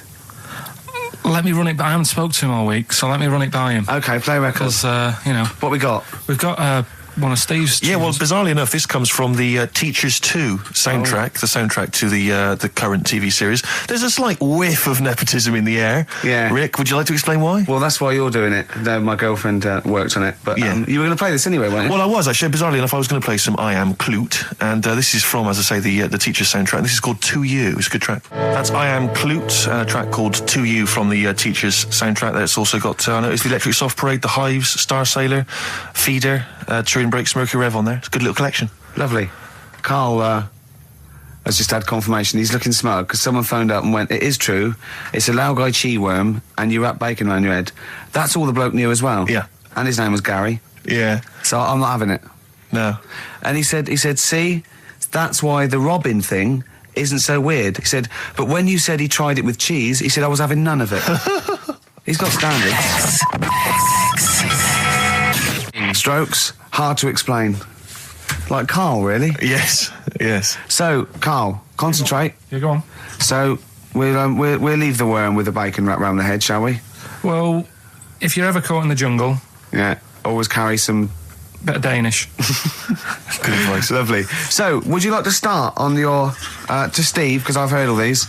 Well, we won't do them all. Well, we'll start off with the Mr. Freeze. Tell Steve the story of Mr. Freeze. This is the first time he nearly died. This is the most serious of the lot, really. So, what it was, do you know, like, don't know if your mum and dad did the same thing, but, like, they do the weekly shopping on like, a Friday.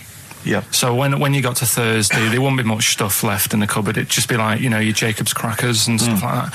So when they'd been to the supermarket and they came back, I was like, what's that saying? Like a pig in... I loved it. It was like loads of food coming in, loads of biscuits. What is that saying? He nearly said pig in shit. Right. Is that the same? Yeah. Right. So yeah, all this food comes in. Thank God he didn't. Otherwise he'd have been in trouble. That's true enough. Because he's culpable for our actions because Exactly. he's the producer. So technically, that twat's in charge. Go on. Right. So anyway, there's loads of food, and I'm like, oh yeah, look at this, and chocolate biscuits, and penguins and stuff. Bacon. And bacon. Just in case, you never know. So anyway, my mum and dad's putting the food away. Me and our kid are like, he's already grabbed something, gone back upstairs. It's like feral children. It's like a quest for fire. And then they run upstairs. What did he just sit under the bed, gnawing at some sort of pig's trotter? So I saw, do you remember Mr. Freeze Pops? I do, yeah. So they're kind of like popsicles, icicles. Yeah, but really long, like a foot long, right? Yeah. So I thought, I'll have one of them. So I grabbed it. Went for the nutritious stuff first. Absolutely. And like my mum and dad are putting this stuff away and what have you. And I rip it open and knock it back, right? Straight away, just right back like Swallow that. it straight right away, down yeah. But it went down the wrong way, right? So I was down like, your shirt? So I was like, oh God, I can't breathe. And my mum and dad didn't even know what I'd ate. Do you know what I mean? I ate it so quick. Yeah. And I'm sort of tapping my mum on the back, going, and she's going, oh God, you know, he's choking again, because I was always choking. If it was one thing, I don't know if I've got like a small throat, but I mean, even Ricky knows I can't drink that much, can I? Yeah. Do you know, or eat pebbles. I'm not a quick drinker. I'd always, I think I'm scared of like swallowing stuff. Yeah. And it was like bottle tops and mint imperials and stuff. I was always choking on stuff.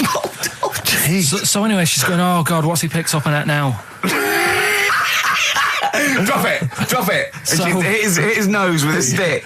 So I was going, I'm choking. At this point, my dad had I think he'd put his share away, you know, his food away, and he'd gone His share. I love it. he'd gone to watch like Winner Takes All or whatever in a lounge, and I was in the kitchen, and I was starting to I didn't care anymore. Do you know what I mean? I just got to that point where I wasn't struggling anymore. You just thought, I'm done I just for. was like falling to the ground. And my mum's going, you know, get in here, I think it's serious. And my dad comes in and sort of starts shouting at me, saying that's what you get for being greedy.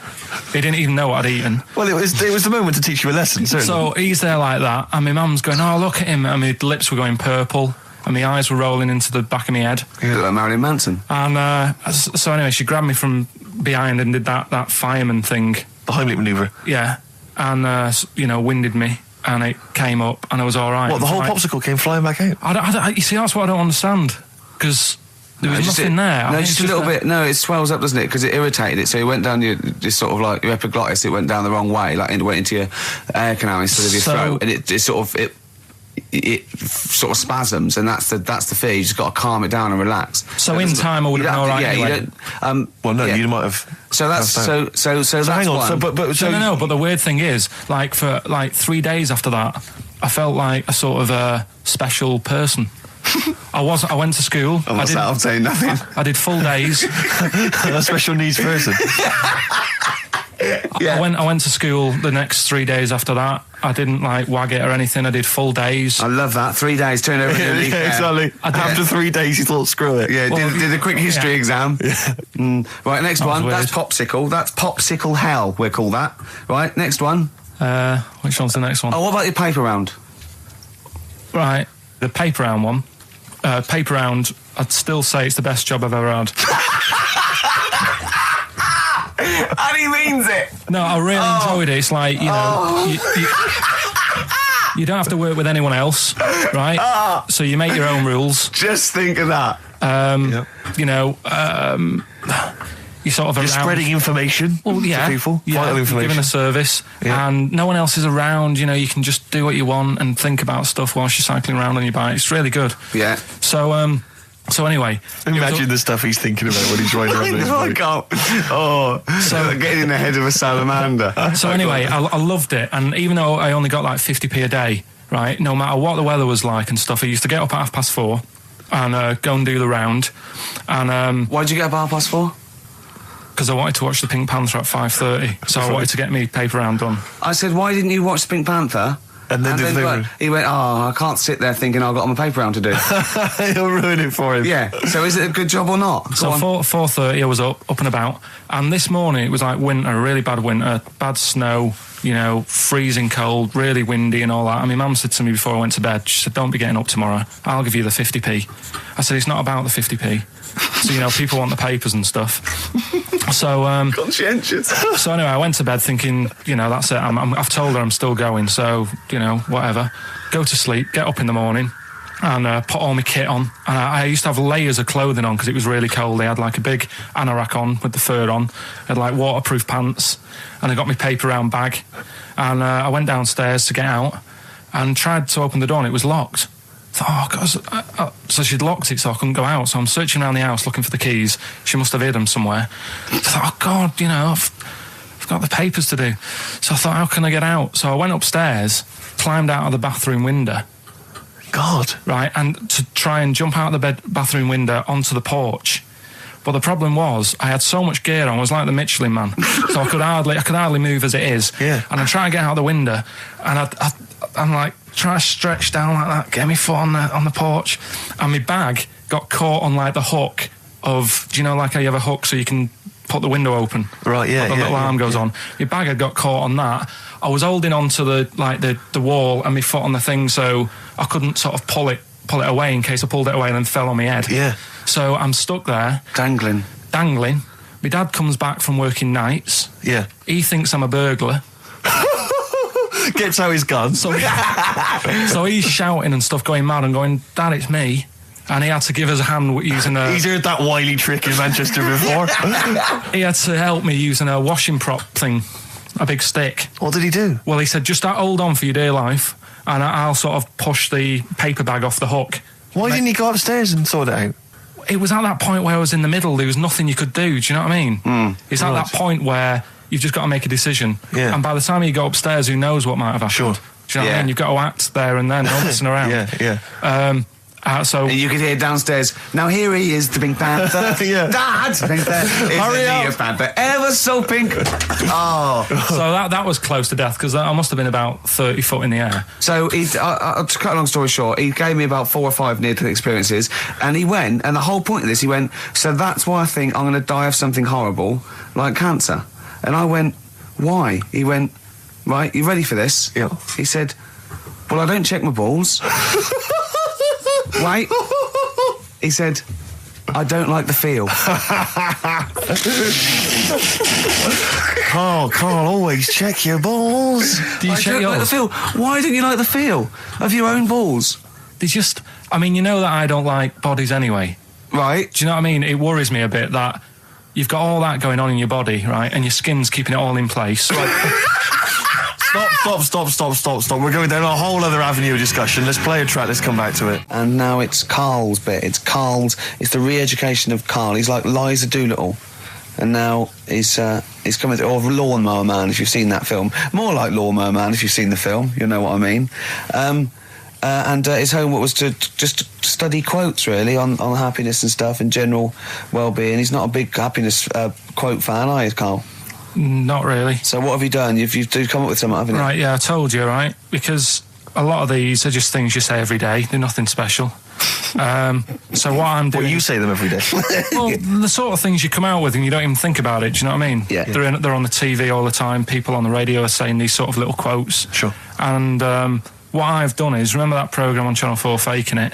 Yeah. Where they got some, like, posh kid to be on the door and all that. What I've done, I've... Imagine if that was the pitch for the show.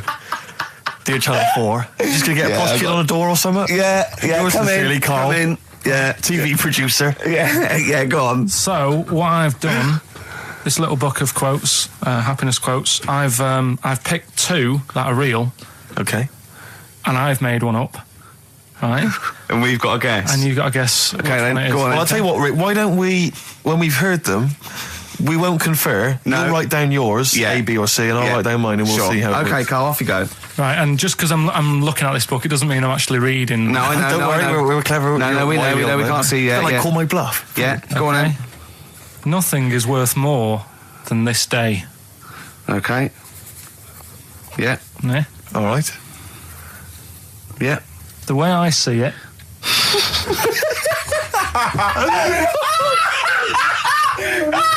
Oh God, my head's gonna burst. no, hang on. My head's gonna burst. No, Hang on. this might not be Carl's. Oh, it might not be. How do you know I haven't tweaked them a little bit? Yeah, good Okay, point. fair Good enough. point. No, good point. The way I see it, if you want the rainbow, you got to put up with the rain. Yeah, okay. All right? All right, yeah. Okay, hang on. It's not- yeah. Come on. Cat food, Cat food, come on. it stinks a bit. But if you don't put up with the smell, the little kitten will die. Steve, I don't know what to say. I don't know what to say. Imagine this in faking it. Imagine their faces when he says that, and they're going, "Oh my God." Oh. Carl, play a song, mate. We'll have to confer on this one. Well, that's just amazing, Carl. Just read them again. Two were real, one was fake. Go on in. Right. First one. Nothing is worth more than this day. Excellent. Next one. What does that mean?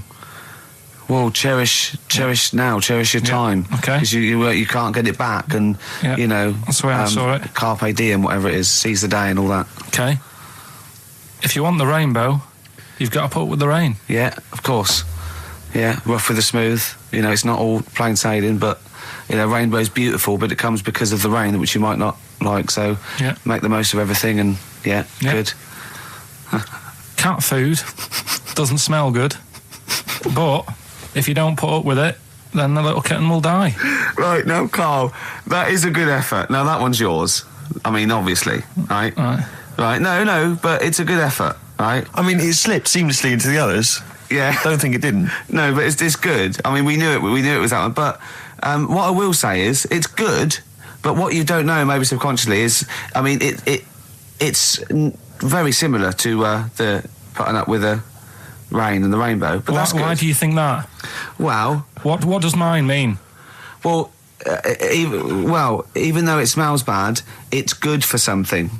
Right, so I didn't look at it like that. What did you look at? I kind of thought... Was yours more specifically about cat food, generally? Because, you know, normally it's an analogy. Yeah, or a metaphor for something, you know, much bigger. Well, no, the way I mean, Dolly Parton, who I think did the rainbow rain thing, she wasn't specifically concerned about weather conditions. No. It was a sort of general idea. It's all about life. Yeah. Well, that's what I've done. Go on. I've used an everyday thing. Yeah.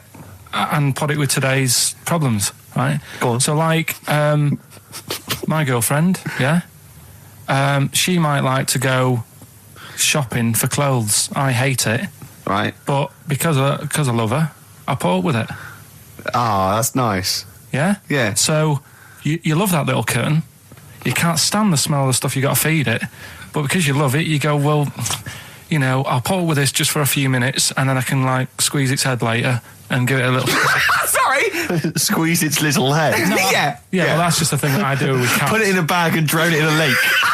I can feed it and then I can throw it against the wall. Exactly. So you didn't see it like that, did you? No, that's very good. So it's about love, is it? It's about putting up with the bad things for something you love. Yeah. Well, that's nice. But Carl, you seem now to be convinced and rather smug that you've tricked us and that you've fooled us and that we didn't understand it. Well, I say that's your fault, not ours. No, it's not, though. I mean, look, that man in Forrest Gump, he was a bit of a nutter. And he came up with the life as a box of chocolates thing. Yeah. Now, if that was in this book, you say, oh, yeah, brilliant, you know, good bit of work. But if he was sat here doing the show with you, you'd be taking the mickey out of him. Sometimes I feel he is. No, but Carl, I could. In fact, if people are out there, we're too lazy. Could you write down everything Carl's ever said? Because I think we could publish that. Yeah. He said one today. He saw my salamander. It's not a euphemism. He saw my salamander, and it's just sitting there in the tank. Your exotic pet. Yeah, and he's worried about there not being a lid on. And he said, I went, what are we worried about? He said, wow. He said it sits there for 24 hours a day, obviously planning to get out. Well, it's got nothing else on its mind, and it's the daft thing is, he has actually got the lid ripped up a little bit. And he'll be looking up there, and it's going to get out. But what's the worst that could happen? What's it thinking? What do you think it's thinking, this salamander? It's got its eye on the DVD player. I can have E and be down the market. Class. Rock the Casbah. I love the fact you had at least 3 minutes to get that right. I know. Prepare and get that right. I know, but my mouth was full of Maryland cookies. Yeah. You know, last week, this would blow your mind. He came in, do you know what he'd bought? For himself, about 10 penguins. Who buys penguins still? I know. Or wagon wheels. Oh, I've never liked wagon wheels. You've not been a fan? No, but I was sorry about that. It's The Clash and Rock the Casbah. Talking about records, have I told you that time my brother-in-law, he was moving out of his place, and I think moving in with my sister, and I was about, like, I don't know, 13, and so he was about, 30, and I moved in, and he brought round all his records when he was storage to leave them at our house, right? And he had all these old sort of records, 50s and 60s records, no others, right? And they put them upstairs, and I was looking through them, and it's just all like Elvis stuff and Beatles stuff. And there was a mate of mine who loved Elvis, okay? And he had loads of chemicals. Yeah, he had loads of chemicals, and I was into chemistry, and he said, "I'll swap me some chemicals for them." So I sort of nicked about 5 Elvis singles, and I got all these chemicals, and then the guilt just hit me. I just thought, well, he's going to notice that. And one night, I just came downstairs and I confessed to my mum. And she went, all right, well, I won't tell him, but you've got to be good.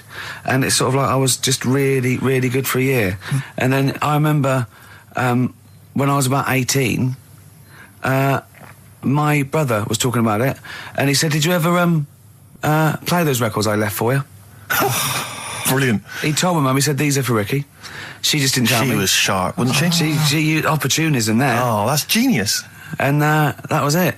That's why I was good. But you've never stolen anything since, have you? No, I don't. Except that spate of shoplifting after that to teach your mum a lesson. yeah. Well, I went round and arson. No, I did. I just couldn't believe it. It was terrible. I remember. I think all kids go through a phase of shoplifting. Well, and when I was going through it, I used to just little things, just like magic markers and magazines, Mars bars, that sort of thing. Yeah. And one day, right, my mate Anthony, his mum called up my mum and said, I've got to meet up with you. I've got to have a word with you. And she said, what about? She said, I don't want to talk about it over the phone. So she goes, oh right, well yeah, come round tonight then. So anyway, my mum sees me, she don't want to be in an awkward position and like be a bit embarrassed and what have you. So she sees me and she goes, right, Anthony's mum's coming round. What have you been doing? Yeah. So I go, oh God. I said, I've been nicking stuff. So she goes like, what? So not big stuff. I've had a few calculators and Mars bars and stuff. How many? I'll just work it out. Hold on. Works out at 7.2 per day. So how many calculators do you need? So it was when that phase. You failed maths, didn't you? Everyone wanted a calculator. It was like a trendy thing, wasn't it? Right. Oh yeah. In Manchester a couple of years ago. Yeah. So anyway, so I told her all this and I confessed to like. Computers will make it there one day. I confessed to There's magic in the back of battery. Go on. Confessed to nicking all this stuff. She comes round. She only wanted to borrow some money. Brilliant. She said, oh, I don't like asking. I was a bit embarrassed to ask you over the phone, but can I borrow 20 quid? Oh, that's fantastic. And there's me. That's great. And it's similar sort of thing to yours. And did you? And he went, hold on, Mum, let's just work out the interest on that. I bank 10%. She'll owe you £4.40. Yeah. Oh, dear. So your mum was a loan shark. yeah. And did she mention? She went, I just stuff with that other? Because what I'm saying is, presumably you got your mate in trouble. No. Right, you didn't. That's great. Anyway, should we have some more music? Because we've been waiting for What are you going to play, Carl? We've got the Cooper Temple Clause. Oh, brilliant. His homework was to come up with one of those stupid lateral thinking problems. We maybe should give an example of the. Romeo and Juliet. Right, Romeo's asleep on the bed, Juliet's on the floor, covered in water and broken glass. What happened? And you ask all these stupid questions, and it's Romeo's a cat and Juliet's a goldfish. Again, awful. What am I thinking? Yeah. Yeah, come on then, Carl. Right. Yeah. There's a bloke lying on the floor, right? He's cut his head, blood's coming out of his head, and all his mates come running up, and they're all stood round him. Yeah. And they don't take their hats off as a mark of respect. That is outrageous. Why didn't they take their hats off? I'm laughing, but it's probably as good as the real absolutely. ones. A bloke's fallen with his... Yeah. He's lying on the floor. Yeah. He's dead. Yeah. His mates come running up. Was it important that his head was cut? I don't know. I mean, would it have been okay if he'd have been wearing a hat? He wouldn't have been dead if he was wearing a hat. What's your answer? No, you're meant to answer questions. You don't just go, what's your answer? You say, where's the turn? So you go, no, and I have to guess. It's obviously like sort of motorcycle stunt team or a parachute. Why didn't they take their hats off? Because they're probably still on the motorbikes or something, or... Well, yeah, but if you mark a respect to someone, you could take your helmet off. Getting angry. What? They're parachutists. Why couldn't they take their helmets off? Because they're coming down from the sky. But he's on the floor dead. Well, but they can look down and see him on the floor. Are they on the floor, Carl? They're on the floor as well. They're walking, are they?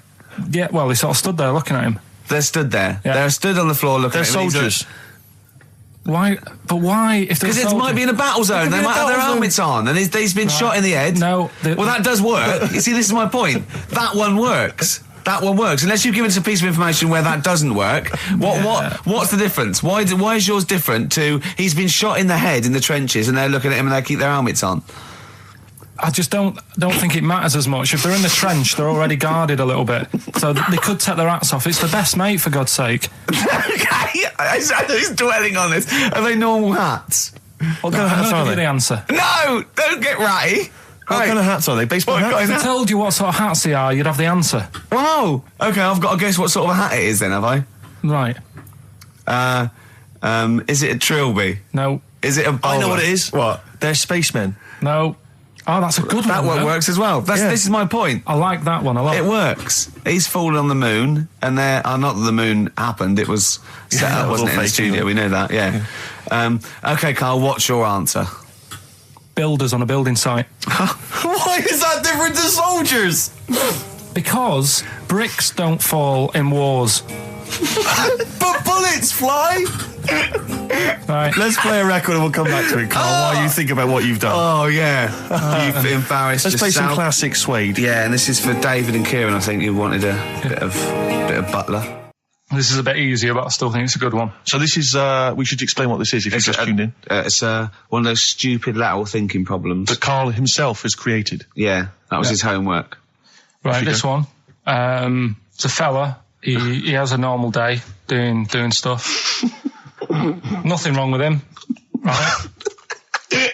And It's the twist in the tale. It's just like Tales of the Unexpected. Yeah. Just a normal day, nothing wrong with him.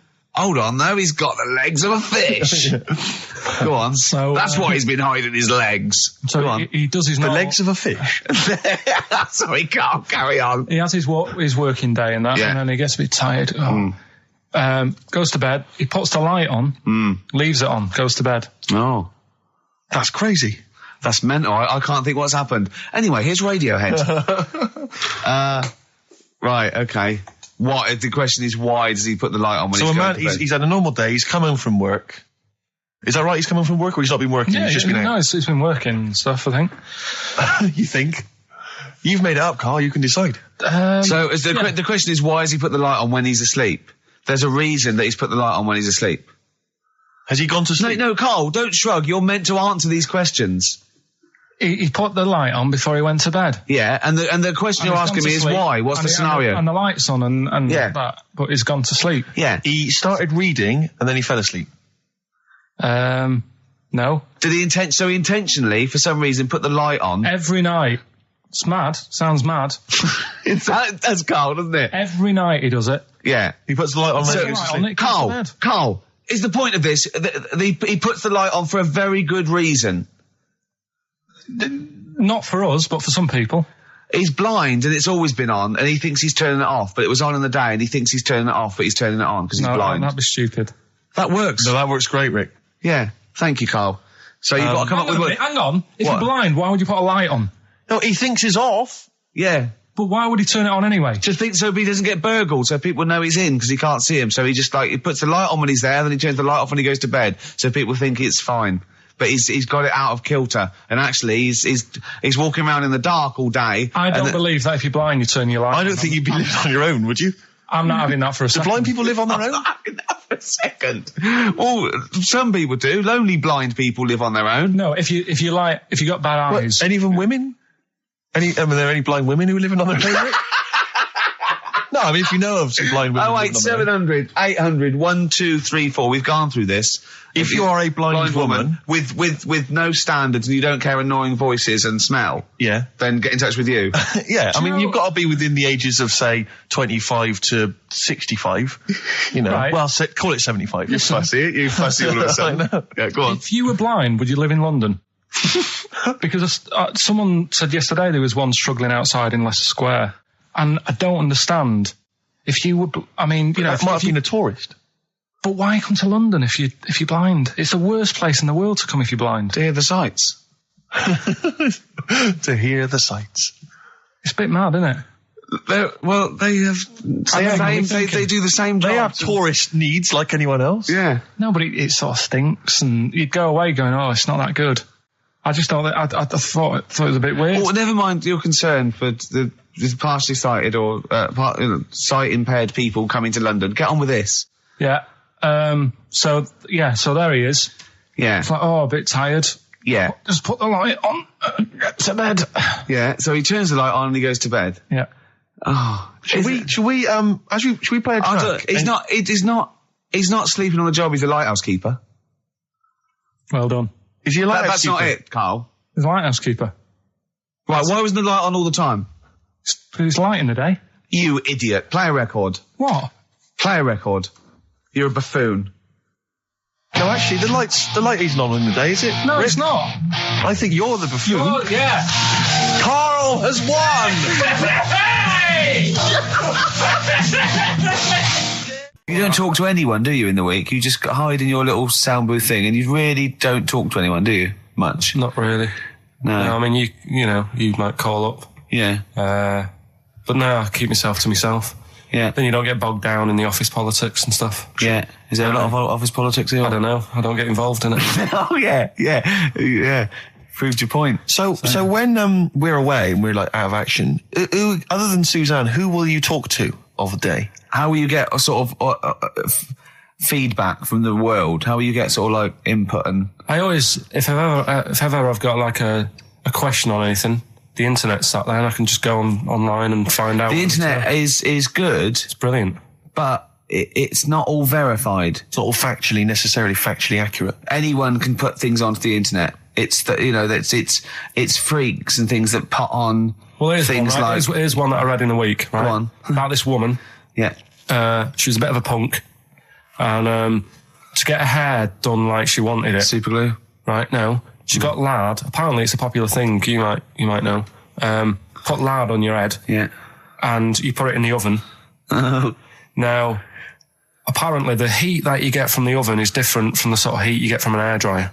Right? And she had to do that to get the style that she wanted. But anyway, she comes into money or whatever, treats herself to a microwave. Right? It's not true. Opens the door, jams the things, like the little catch. So the microwave works. She jams it with a screwdriver or a knife or something. Yeah. Puts the microwave on, sticks her head in, boils her brain. Don't be ridiculous. Right? Well, why is that ridiculous? Boils her brain. She boiled her brain. She boiled her brain. And this is what's good about the internet. I went straight from that, and there was a subject about brains. And do you know that Russell Crowe, when he dies, he's given his brain to charity or something, some sort of some people who can do stuff with it. She gave hers to Pot Noodle. Vesta. Yeah. Oh, That's boiling the a sort of skull. Yeah. It's not true. No. It's not true, Carl. Just urban myths. Someone made it up. Yeah. For a laugh. They're just too convenient urban myths. Everyone's you can tell an urban myth's not true because it's always this happened to a mate of mine, and when you say what happened then, they go, don't know, that was it. Was that it? Was it? Someone boiled a brain and that was it. There was no more story. Well, were there any dates, locations, times? I think it was in Belgium. There's that one. There's that one that a bloke, right, was going to get a phone call at 4:00 to find out if his business was, okay, right? And if he didn't get the phone call, he knew he was broke, destitute. So dead on 4:00, the phone didn't ring. So he went up to the roof, his office, and he jumped off to commit suicide. And as he was passing his window, the phone was ringing. Oh no. Carl, it didn't happen. Didn't happen. Think it through. Who told that story? Who told that story? As he hit the pavement at 120 miles an hour. He's the only person who could have known that series of incidents. Also, why didn't he wait? As his life's at stake, why didn't he wait till 5 past? I'm going to give it 5 minutes just in case. In case the lines are busy. Yeah. And what sort of bloke goes, I'll call you at 4, okay, if your business... Well, call me anyway. No. If I don't call exactly 4, then, no, you commit suicide. Commit suicide. I would, because if I don't call at 4, that's the end of it. Well, call me anyway. No, that's not the way I work. Why can't you just call me and tell me the other way? Well, I'm telling you how I do it. If you're bust, I don't call. Can't you just call to verify in case someone goes wrong? What if it's engaged? It won't be engaged. Just commit suicide at 4, please. It didn't happen, Carl. The other one, right? A bloke, right? He's on a train station, and I'll tell you how I heard it. He's waiting for a cruise station, whatever, and he shits himself. As you do. And so he goes, oh, my train's in 5 minutes. So he runs across to Millets and goes, quick, Levi's, 36. The bloke just puts it in a bag. He runs onto the train. He goes into the toilet, takes his trousers and pants off. He's soiled. Yes. Throws them out of the window. I won't be needing those again. Cleans himself off. Open the bags. It's a jacket. Oh. No, it didn't happen, Carl. Carl. at what point did he go into it and go, quick, Levi's 36? And the bloke went, sorry, Levi's 36, what, a pair? No, shall I wrap them? Them? It? Shall I wrap? Just wrap whatever it is. Do you want to look? No, I'm not looking when you're putting it in the bag, please. Right? 36 white stories. Well, don't say anything. I've told you 36 Levi's. And put it in a bag and charged me for it. Yeah. I don't want to discuss it further. Yeah. There was one. Here we go. There was one about a woman whose husband died, and she had him cremated. Yeah. And made like a little egg timer out of him. And she said, I did that so it can still help around the kitchen. Well, that might be true. That might be a joke. That's quite sweet. That might be true. It's true story again. It was all... No, not again, because the ones I just told weren't. Nor is the boiling the brains in a bag curry microwave. Head story, true. Yeah. That's all. That's nearly it, Carl. Right, what's your last room 101? Oh, God. It was holidays. Holidays. Well, You want to put holidays in room 101? people who are sort of annoying on holiday.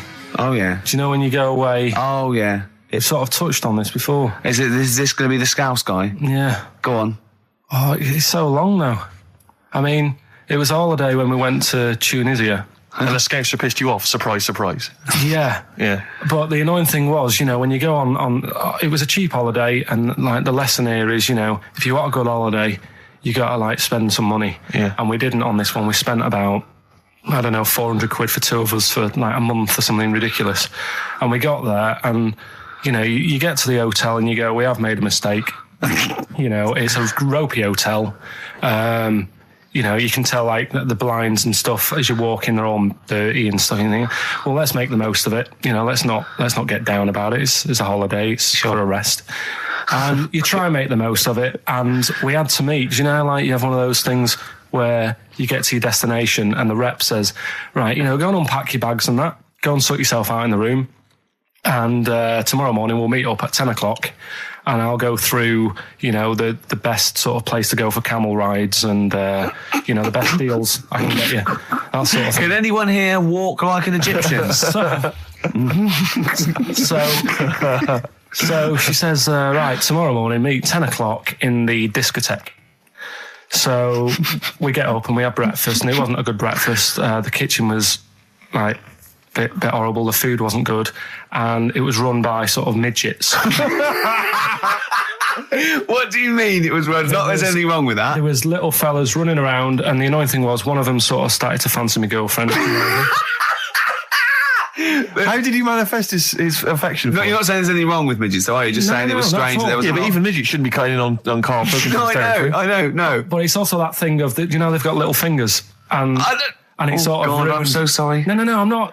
It is a bit of a phobia of mine. Okay. Do you know what I mean? They are nice people and that. Sure. Oh, God. But the annoying thing is... So what was he doing then? How did he... I don't understand how he was chatting up your girlfriend. Was he crawling under the table so you couldn't see? He just kept... Whispering to her from underneath there. Stop it. Just Wait, I don't want to get a complaint on our last show. There's not many midgets. What's going to happen? Can we just finish this and start up again in a couple of months? Oh, yeah. So if you want to know more about the midget theme restaurant, then we'll talk you in 3 months. Yeah. It's just... No, that's fair enough, actually. Oh, yeah, no, right, sorry Karl. about That's your this. producer's Listen, head on. we'll see you in about a really... it's been a pleasure, truly, and thank you for everyone that wrote I've got you a couple letters. presents. Have you really? I've got you both a present, right? Oh. I got Ricky, do you know, like we've done fables and stuff? Right? Yeah. This is like Mr. Ben. Oh. This is brilliant. Yeah. Right, and it's like little fables that Mr. Ben goes on. Oh, fantastic. So I want you to learn something from that for when you come back. Okay, brilliant. That's lovely, I'll tell you Karl. one of the stories I read this morning. It's brilliant. In fact, when you've done with it, give it me. Yeah. Because I haven't finished reading that. Okay. Thank you, Karl. And for Steve, a little chat up lines. A little book of chat up lines. That's fantastic. That's great, Karl. Well, we'll see you in 3 months. But currently, man and Karl cherish Karl Pilkington. He sits in a little room by himself, so keep him in touch. And we'll see you in August. We're going to leave you with something that we all love. This is There Is a Light That Never Goes Out by the Smiths. Very apt, I think.